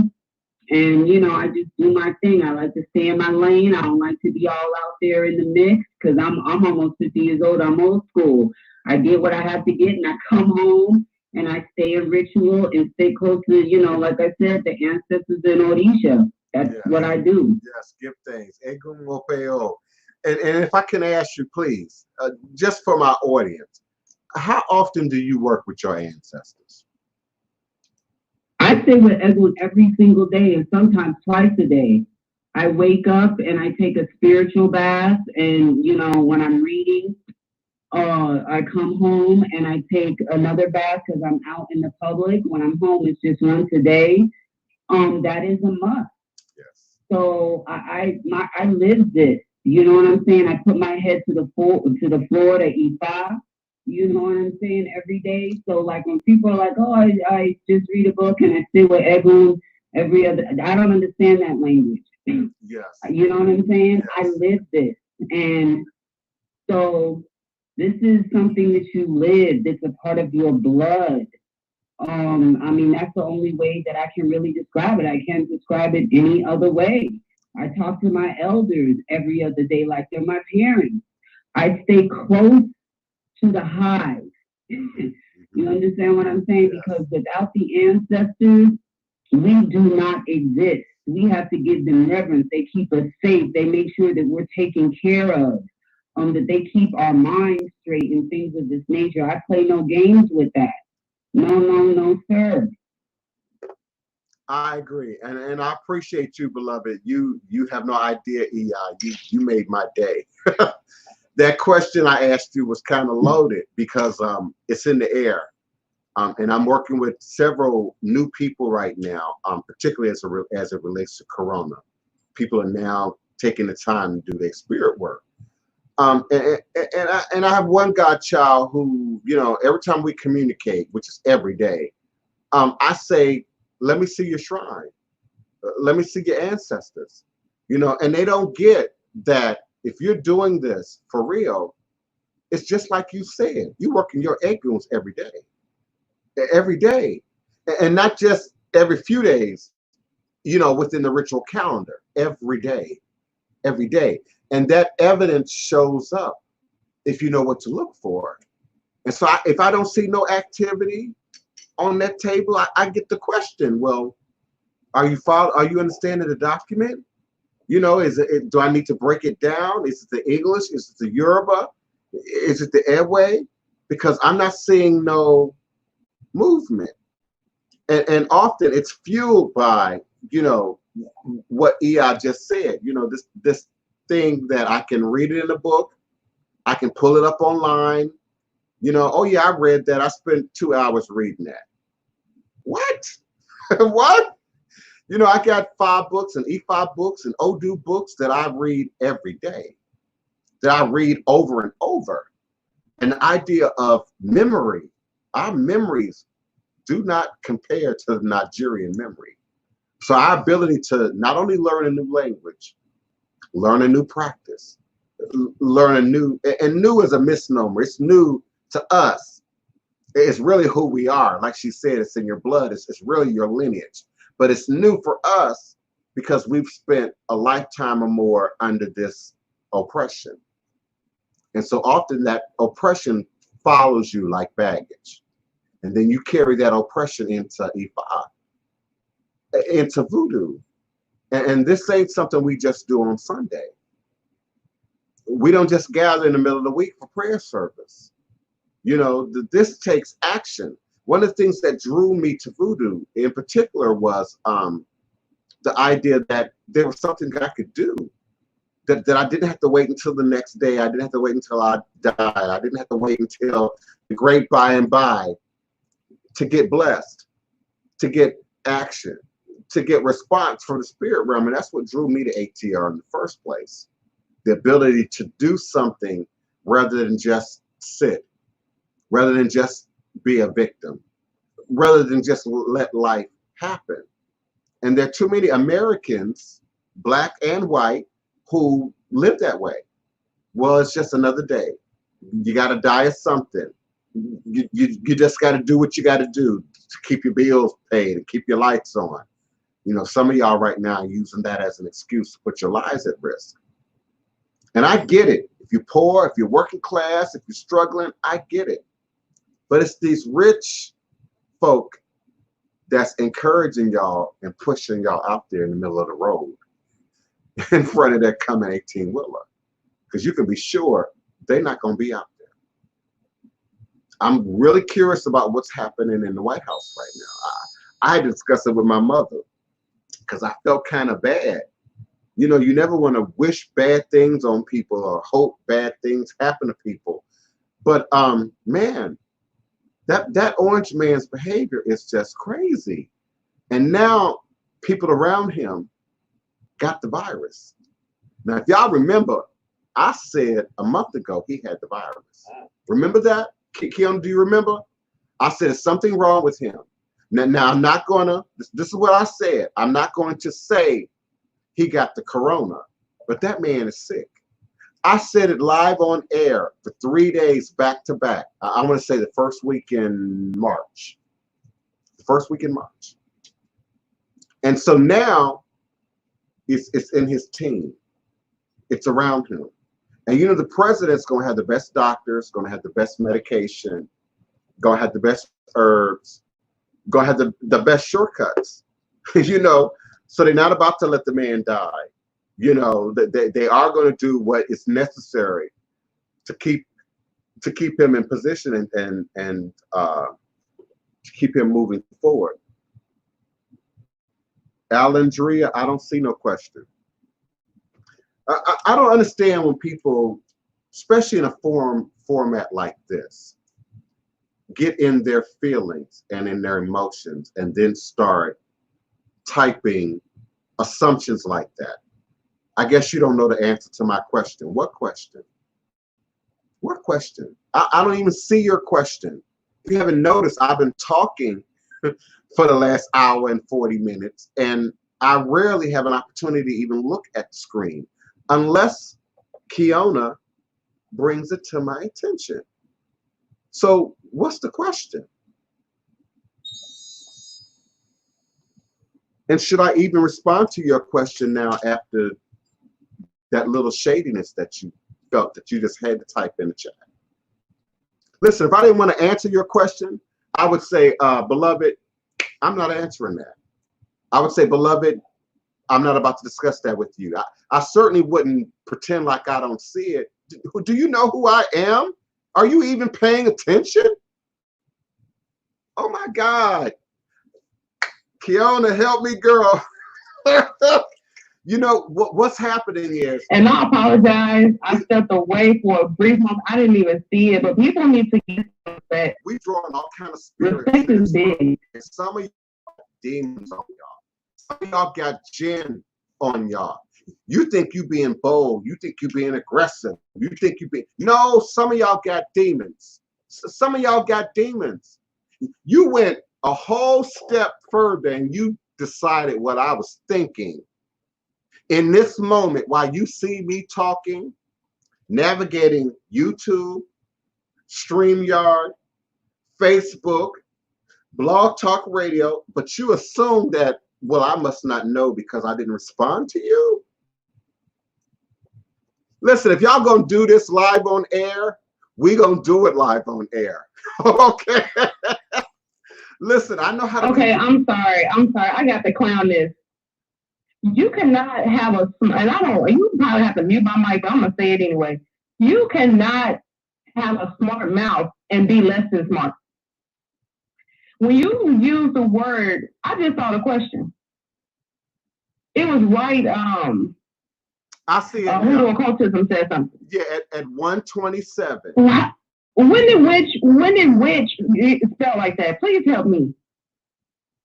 And she's asking which was one. I sick on this day of school?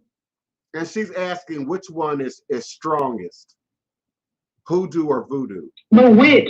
I don't. WHICH. Yeah, I see that. I see that. I don't even like the question.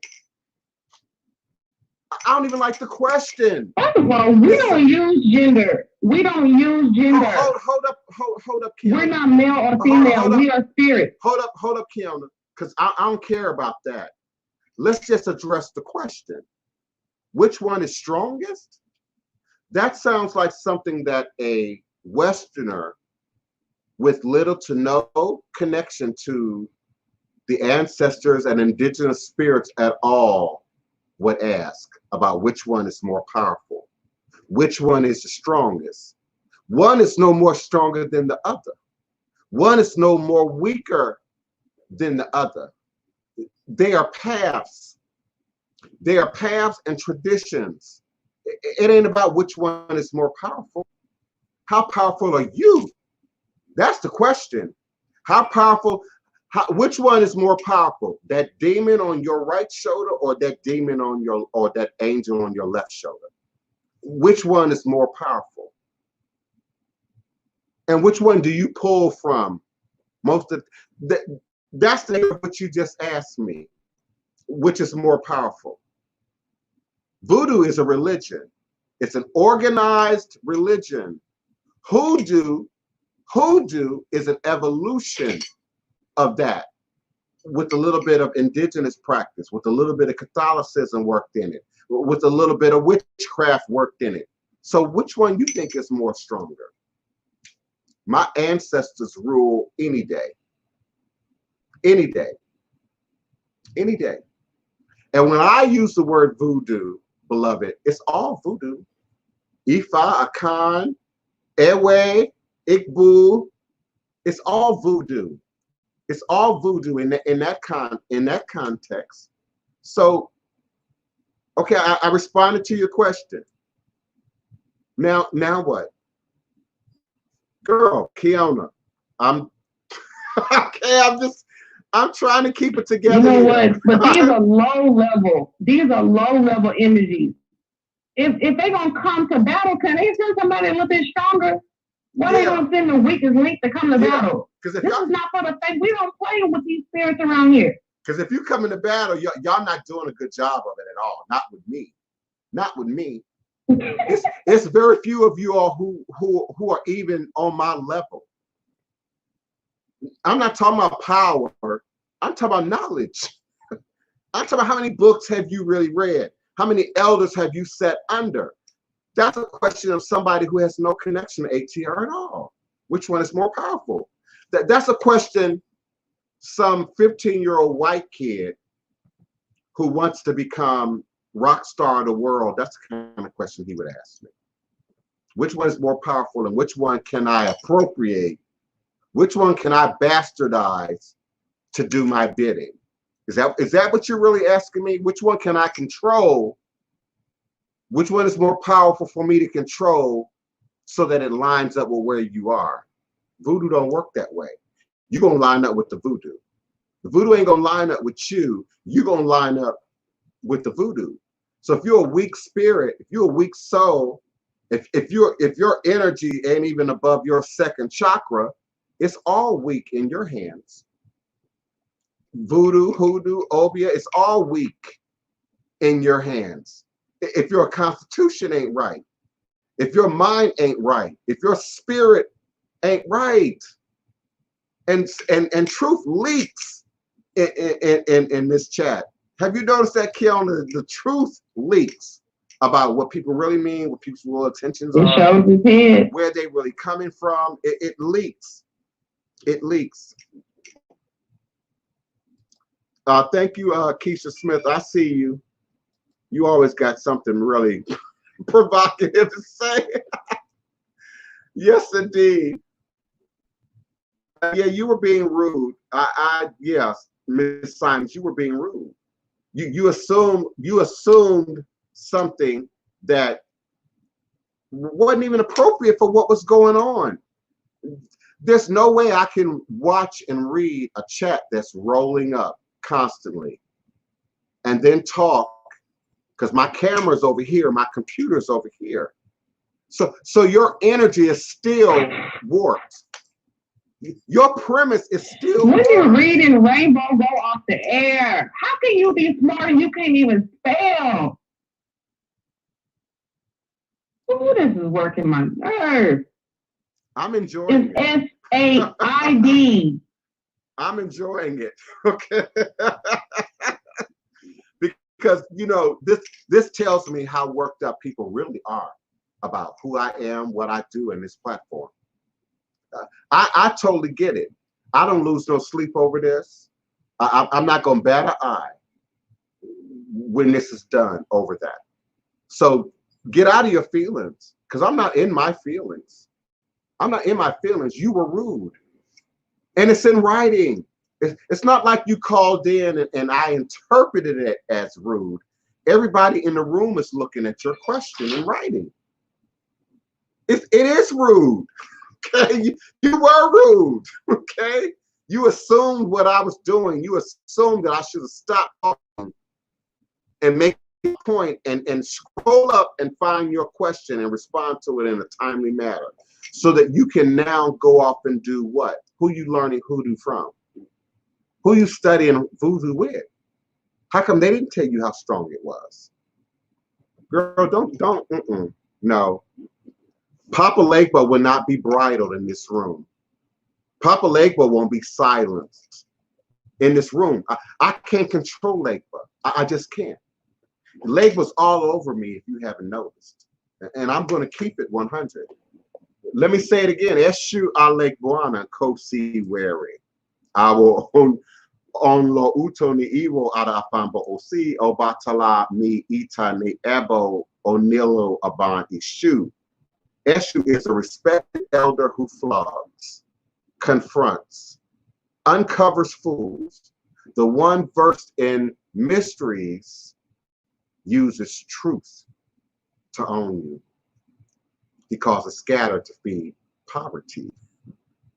Obatala shakes rascals to have sacrifice. The owner of warnings is the one who is Eshu. I can't bridle Eshu. I'm not here to entertain. I got a SAG card. They paid me to entertain. I'm not doing that here. This is spirit only. This is spirit only zone. So if y'all gonna come, y'all, Kiona said it, y'all need to come better than that. If you all are here just to shake things up, you're not doing a good job. Give me your questions, your comments, your requests. Come on in. Yeah, they I want her to come in for a reading. So she want to know what's more powerful. Come in for a reading and see what's going on in your life. Yeah. Forget about trying to practice. Figure out what's going on right now in front of your face. And I know what's going on. I don't even have to know her. Just in general.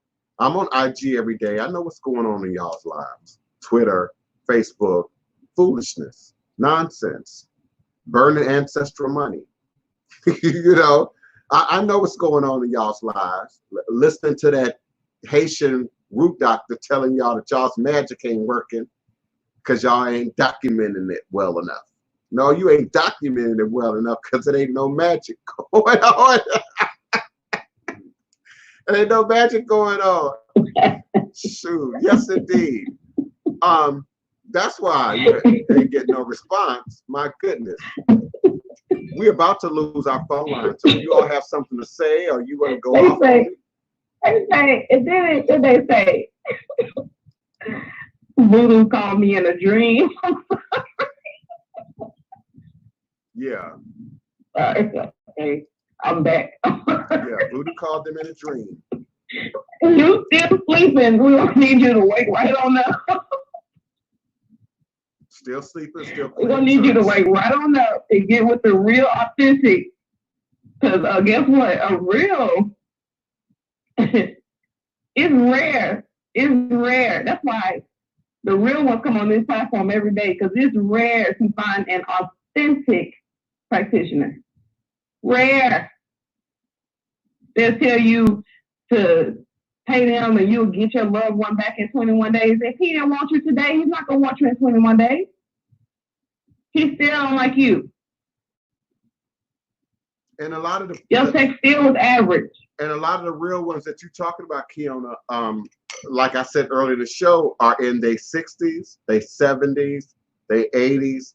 They ain't got time for this foolishness. My mama ain't even gonna set herself up for that. Now, she might come in and listen to my show every now and then, but she's not about to set herself up to deal with this kind of foolishness. Most people aren't. So the ones that you are finding are those 20-year-old fraudsters, those 30-year-old, overnight hoodoo sensations, and that's who they're following. That's who they're leading with. And the aggression towards me is, and I'm going to say it, you want what I have, and I just won't give it to you.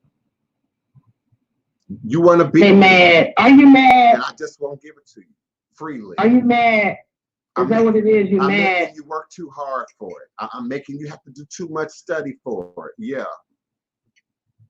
Yeah.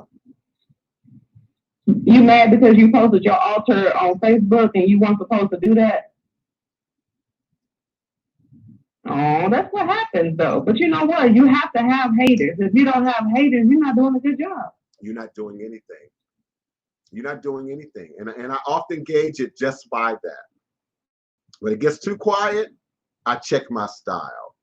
I check what I'm doing. But this kind of activity, oh yeah, I know I'm a target. I've been a target for some time. This ain't new. Y'all been trying to come for me since January. And okay, I'm still here. You done went through a lot of candles and a lot of bullshit, and I'm still here. Still here doing it. You just make sure you still here. And wear your face mask when you go out the house and wash your hands. Greetings, Hoodoo occultism. You must be really busy because usually you have a lot to say. So you must be on the truck today. All we getting is smiley faces from you. But I'm glad that you're with us and you're keeping those that pipeline open in Beaumont, Texas, so that nobody has any. Many people still flushing and rushing with this corona. They are still flushing and rushing. I called somebody the other day talking about they washing their hands with just water and just taking those excess water and flinging it off their hands. I'm gonna just put some soap on that. Lather up, please. Lather. In the fingernails. Where was this Don't flush and rush. Where was this at? A public bathroom? No, I'm saying where I'm at. I haven't been outside. Somebody came over here and I caught them washing their hands because I had cooked. The worst kind. Okay. Yeah. Flushing and rushing. Yeah, you the call. Oh, no. Don't do that. Coming out of your own bathroom. I hear you. That's worse than the public bathroom. I almost choked myself out with bleach the other day. It was the fumes was so strong in here. Yeah. I almost had to call poison control. I was like, I'm not about to play with this. 90 seconds. And they're talking about going outside for what? Enough people didn't die. They said over 1 million was going to die. So because the numbers is low, they're going to give it a test run to see how many they can get. No, I'm going to y'all to go outside. I'm going to be here. I'm going to die natural causes. So I'm going to take me out. Spiking, Kiona. The numbers are already spiking. Now, I said it yesterday, it might not be spiking in your neighborhood or your county or your parish, but look at the town next to you, to the left of you, to the right of you. This is spiking again. And it's mirroring, first it mirrored Mother's Day. I mean Easter, and there was a spike. And then you count the days between Easter and Mother's Day, and go back again and look. Now we're experiencing the Mother's Day spike, because Mother's Day was just Sunday. So we got at least 14 days, 14 from today. Yeah, 14 days, 13 days before we now see another spike from those of you who just had to go out for Mother's Day. I've seen the videos, people barbecuing and having a little intimate. Well, we gonna have a little intimate dinner. Okay, but y'all ain't got no masks on. Y'all laughing and breathing each other's air. And so we are going to see another spike. But we're also going to see a much larger spike this time because of the protest and the pushback for release. So give it, what's today's date? The 12th. 2 weeks, we're going to have a problem. By the end of the month, we're going to have a problem. June 1st is going to roll around and they're going to readjust the stay at home. Watch what I tell you. And for my local friends and family, New Orleans, you know, ours is supposed to be up Friday. Watch what I tell you. They're going to adjust that. They already are. There's no such thing as everything is open up like it once was. No such thing, Kiana. No such thing. So even here, they're slowly opening up, but you're supposed to wear a mask. You're supposed to do A, B, and C. And I don't trust most people's hygiene on normal conditions, especially not now. Someone's at my door. Give me a moment, y'all. I will be for it momentarily. I'll be right back. Give me a moment. Do your mama know you do voodoo?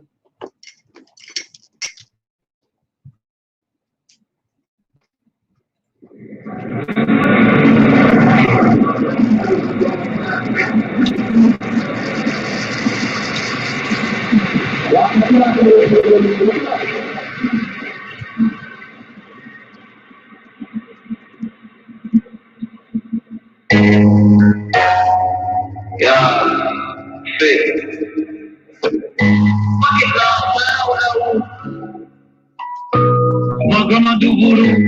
Fuck it, now I'm playing whatever. We just talk the head off a booth. Sister living proof. You can't walk a mile in my suit. You can't even hang with my crew. I'm just trying to get bigger, stand independent, getting rich. I can't fall victim to the system. The bully, you're a killer.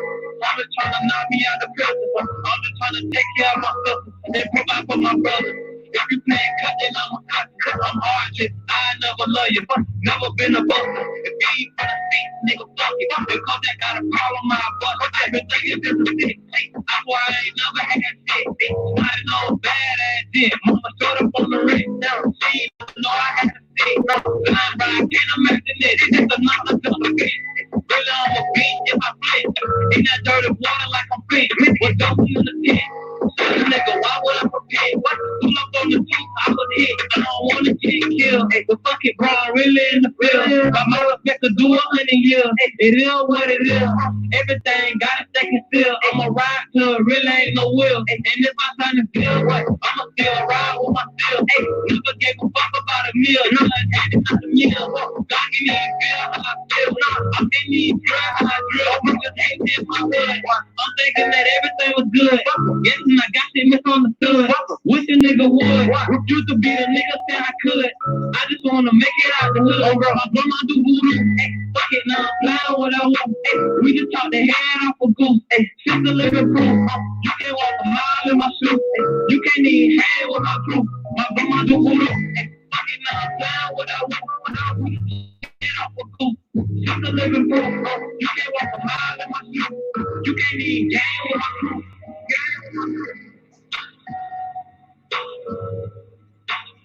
Thank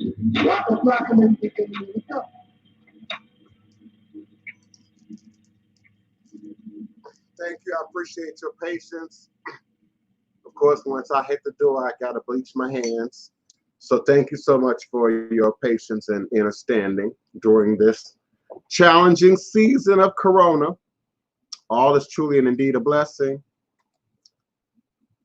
Give me your questions, your comments, your requests. Type them in now in all capital letters here. And yeah, that's what that was. Honcho by Fulio. Honcho. I don't know if I know that song, but I'll check it out. I'm gonna have to locate it. That last song that I played is already uploaded onto my switchboard, but I'll find it and I'll pull it up tomorrow for you if that's okay with you. Area code 917, your mic is still open. Of course, Keone, your mic is still open. We do have some people who are still with us. Can I say something? Go ahead. Okay. So a lot of people want to work with spirits and not even know how to control those energies. And then a lot of people want to work with hot spirits. Could we please talk about that? Because those spirits they're powerful. Powerful, aggressive. I don't understand the logic in people wanting to do that. Powerful, aggressive, dangerous. Absolutely. And I like, when you were talking, I heard you say something else. You didn't say it, but I heard it. And I heard you say they want to control these powerful spirits when they can't control themselves. You haven't even mastered your own heart, your own mind, your own body, your own sense of jealousy, or envy or fear. But they want to harness powerful forces, powerful loa. Much like the story we read the other day about the young girl who was said to have invoked Legba and died in the process. We somehow want to capture the strongest thing, the most powerful thing, so that it can then do what? Work some kind of miracle for you or on you or in you or through you or around you. That's voodoo. That's voodoo, particularly Haitian voodoo. Transpossession is key to Haitian voodoo. So at some point, Loa is going to pass through your body. But if you can't even handle your body, you can't even handle your own lust. You can't even handle your own greed. You can't even handle your own lasciviousness, your own gluttony. But we want to control and dominate a power, a demon, a jinn, and primarily for low-level, low-grade, earthbound reasons. Not to change the world, not to heal, not to do anything great and significant, but to control a man or a woman, to have material possessions and the fulfillment of that. How many people we know hit the lotto when they're not happy?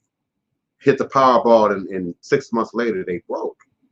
So if you don't heal from the inside out, if you don't heal your mind, your body, your spirit, then any activity into these realms of control and spirit is just dangerous.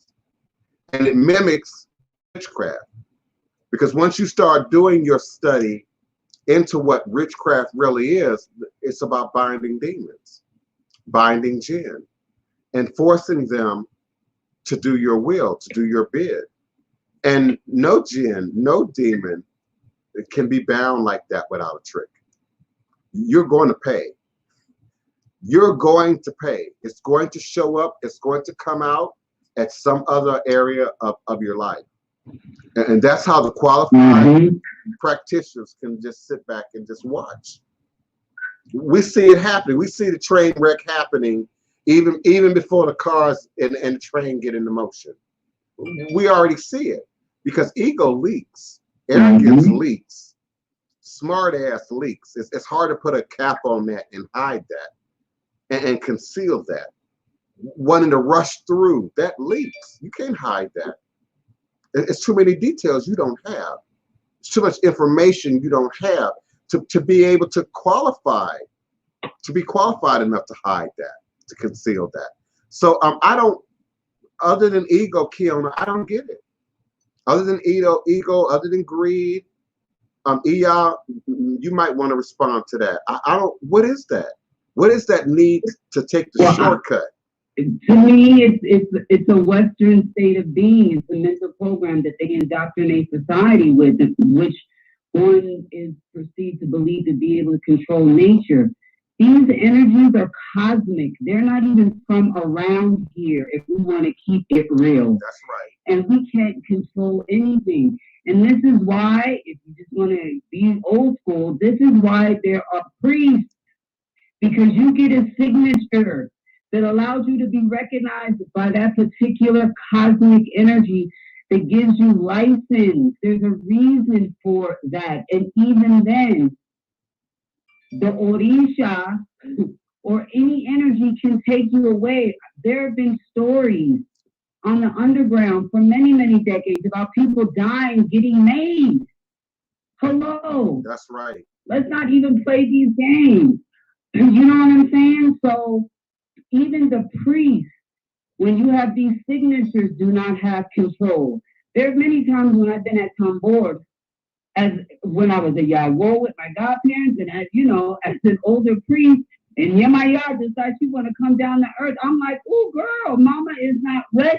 You understand what I'm saying? We are the conduit for spirit. We have no control. That's a human manly concept.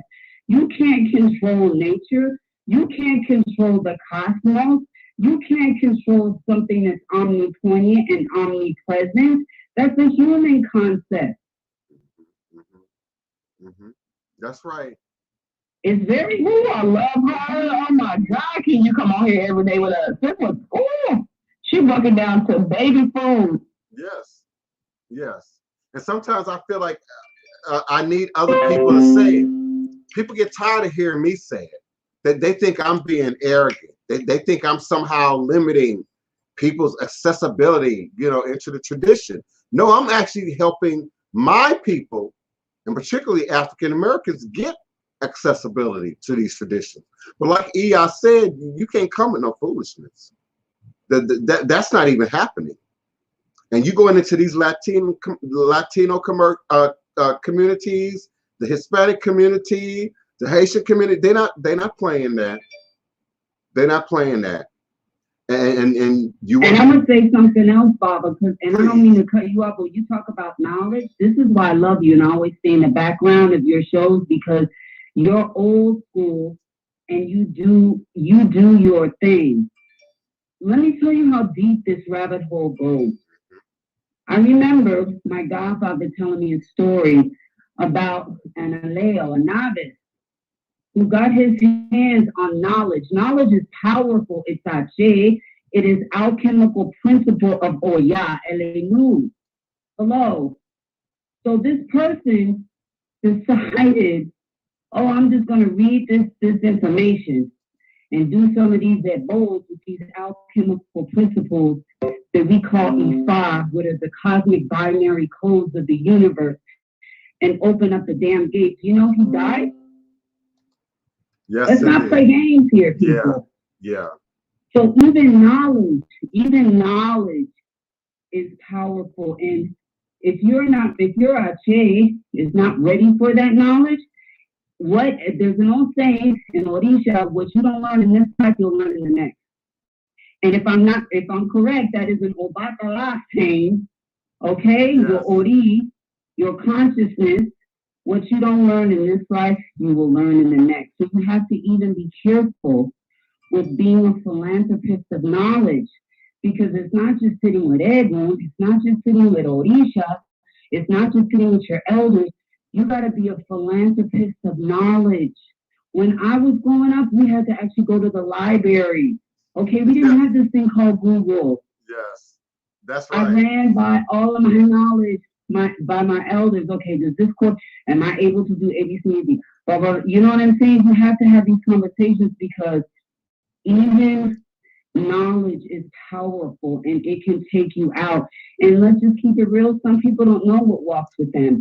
And we all have dark Eguns who will propel you into having that desire of knowing things your ass is not supposed to know. And it will take you to the next realm. Let's not play games. The veils are very thin, my friend. Absolutely. You couldn't have said it better. And I agree with Kiana. Why can't you be more present? every day on the show, because you just say because I want to listen to you, and I Yeah. love you, and I want to be in the background, honey. I want to soak up your Ache, your knowledge. You're the elder as well. I'm in the background, boo. I'm listening, and I send you love. I appreciate it. I do. But Well, we're sending you love right back because this is much needed. Thank you, Goddess. Thank you for your presence. Thank you for being here, and please come back. You are welcome. Thank you for allowing me to sit on the line with you beautiful people. I'm going to put myself on mute, but no. Sometimes other elders, and I don't play the eldership card, okay? I stay in the background, but you need to be backed up too. This is not a game. We have things walking on earth right now that have always been walking on earth, but the veils are very, very thin. And let me just say this before I go and put myself on mute. Corona in Spanish means crown. Okay? Right. This is metaphysically deeper than just some biological pathogen. People are not paying attention.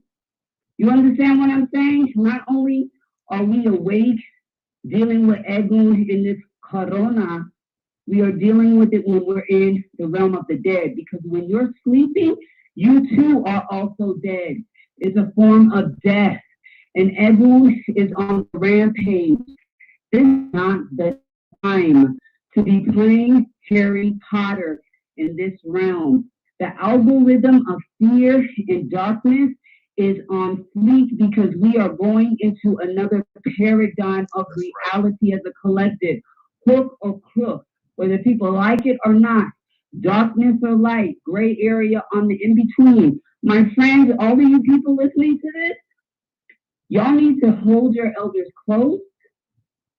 You need to listen to their teachings, and you need to be studying, and you need to not be out in the streets because the great mothers are not happy. And this came down in Odu more than 5 years in a row. Because we can go there if you want to talk about these Odus that came from the cosmos, about how Yemayano, Ya and them, or Batala Shango, they're not happy with humanity and what we've been doing. And we're getting our karma. People don't want to hear that. And this is just the beginning. Let me shut my mouth. I love you, and I'm you. I love you. Thank you so much. And this is just the beginning. Know that this shift, this is just the beginning. The life that I've said it recently, the life that you think you had is over. Everyone has died and been reborn now under a new dispensation, under different conditions than anything that we've experienced in the last 100 years, since the Spanish flu epidemic. So I appreciate Ia for calling in and giving us her opinion and sharing with us. That was powerful. I'm not even sure exactly what I can say after that. Okay. I do welcome you. I'm sitting here like I am so grateful that she came on because the heaviness needed to be lifted. Yes. And the truth revealed for what it is. We've got to walk in our truth. Listen, I'm going to move forward, Kiana. I really don't have a whole lot more to say at this point. And I'm getting kind of hungry. So I appreciate each and every one of you for being with us for 2 hours and 20 minutes today. I look forward to meeting you here again on tomorrow for another edition of Revolutionary Hoodoo, New Orleans Voodoo Secrets and Recipes. All is truly and indeed a blessing. Ashe.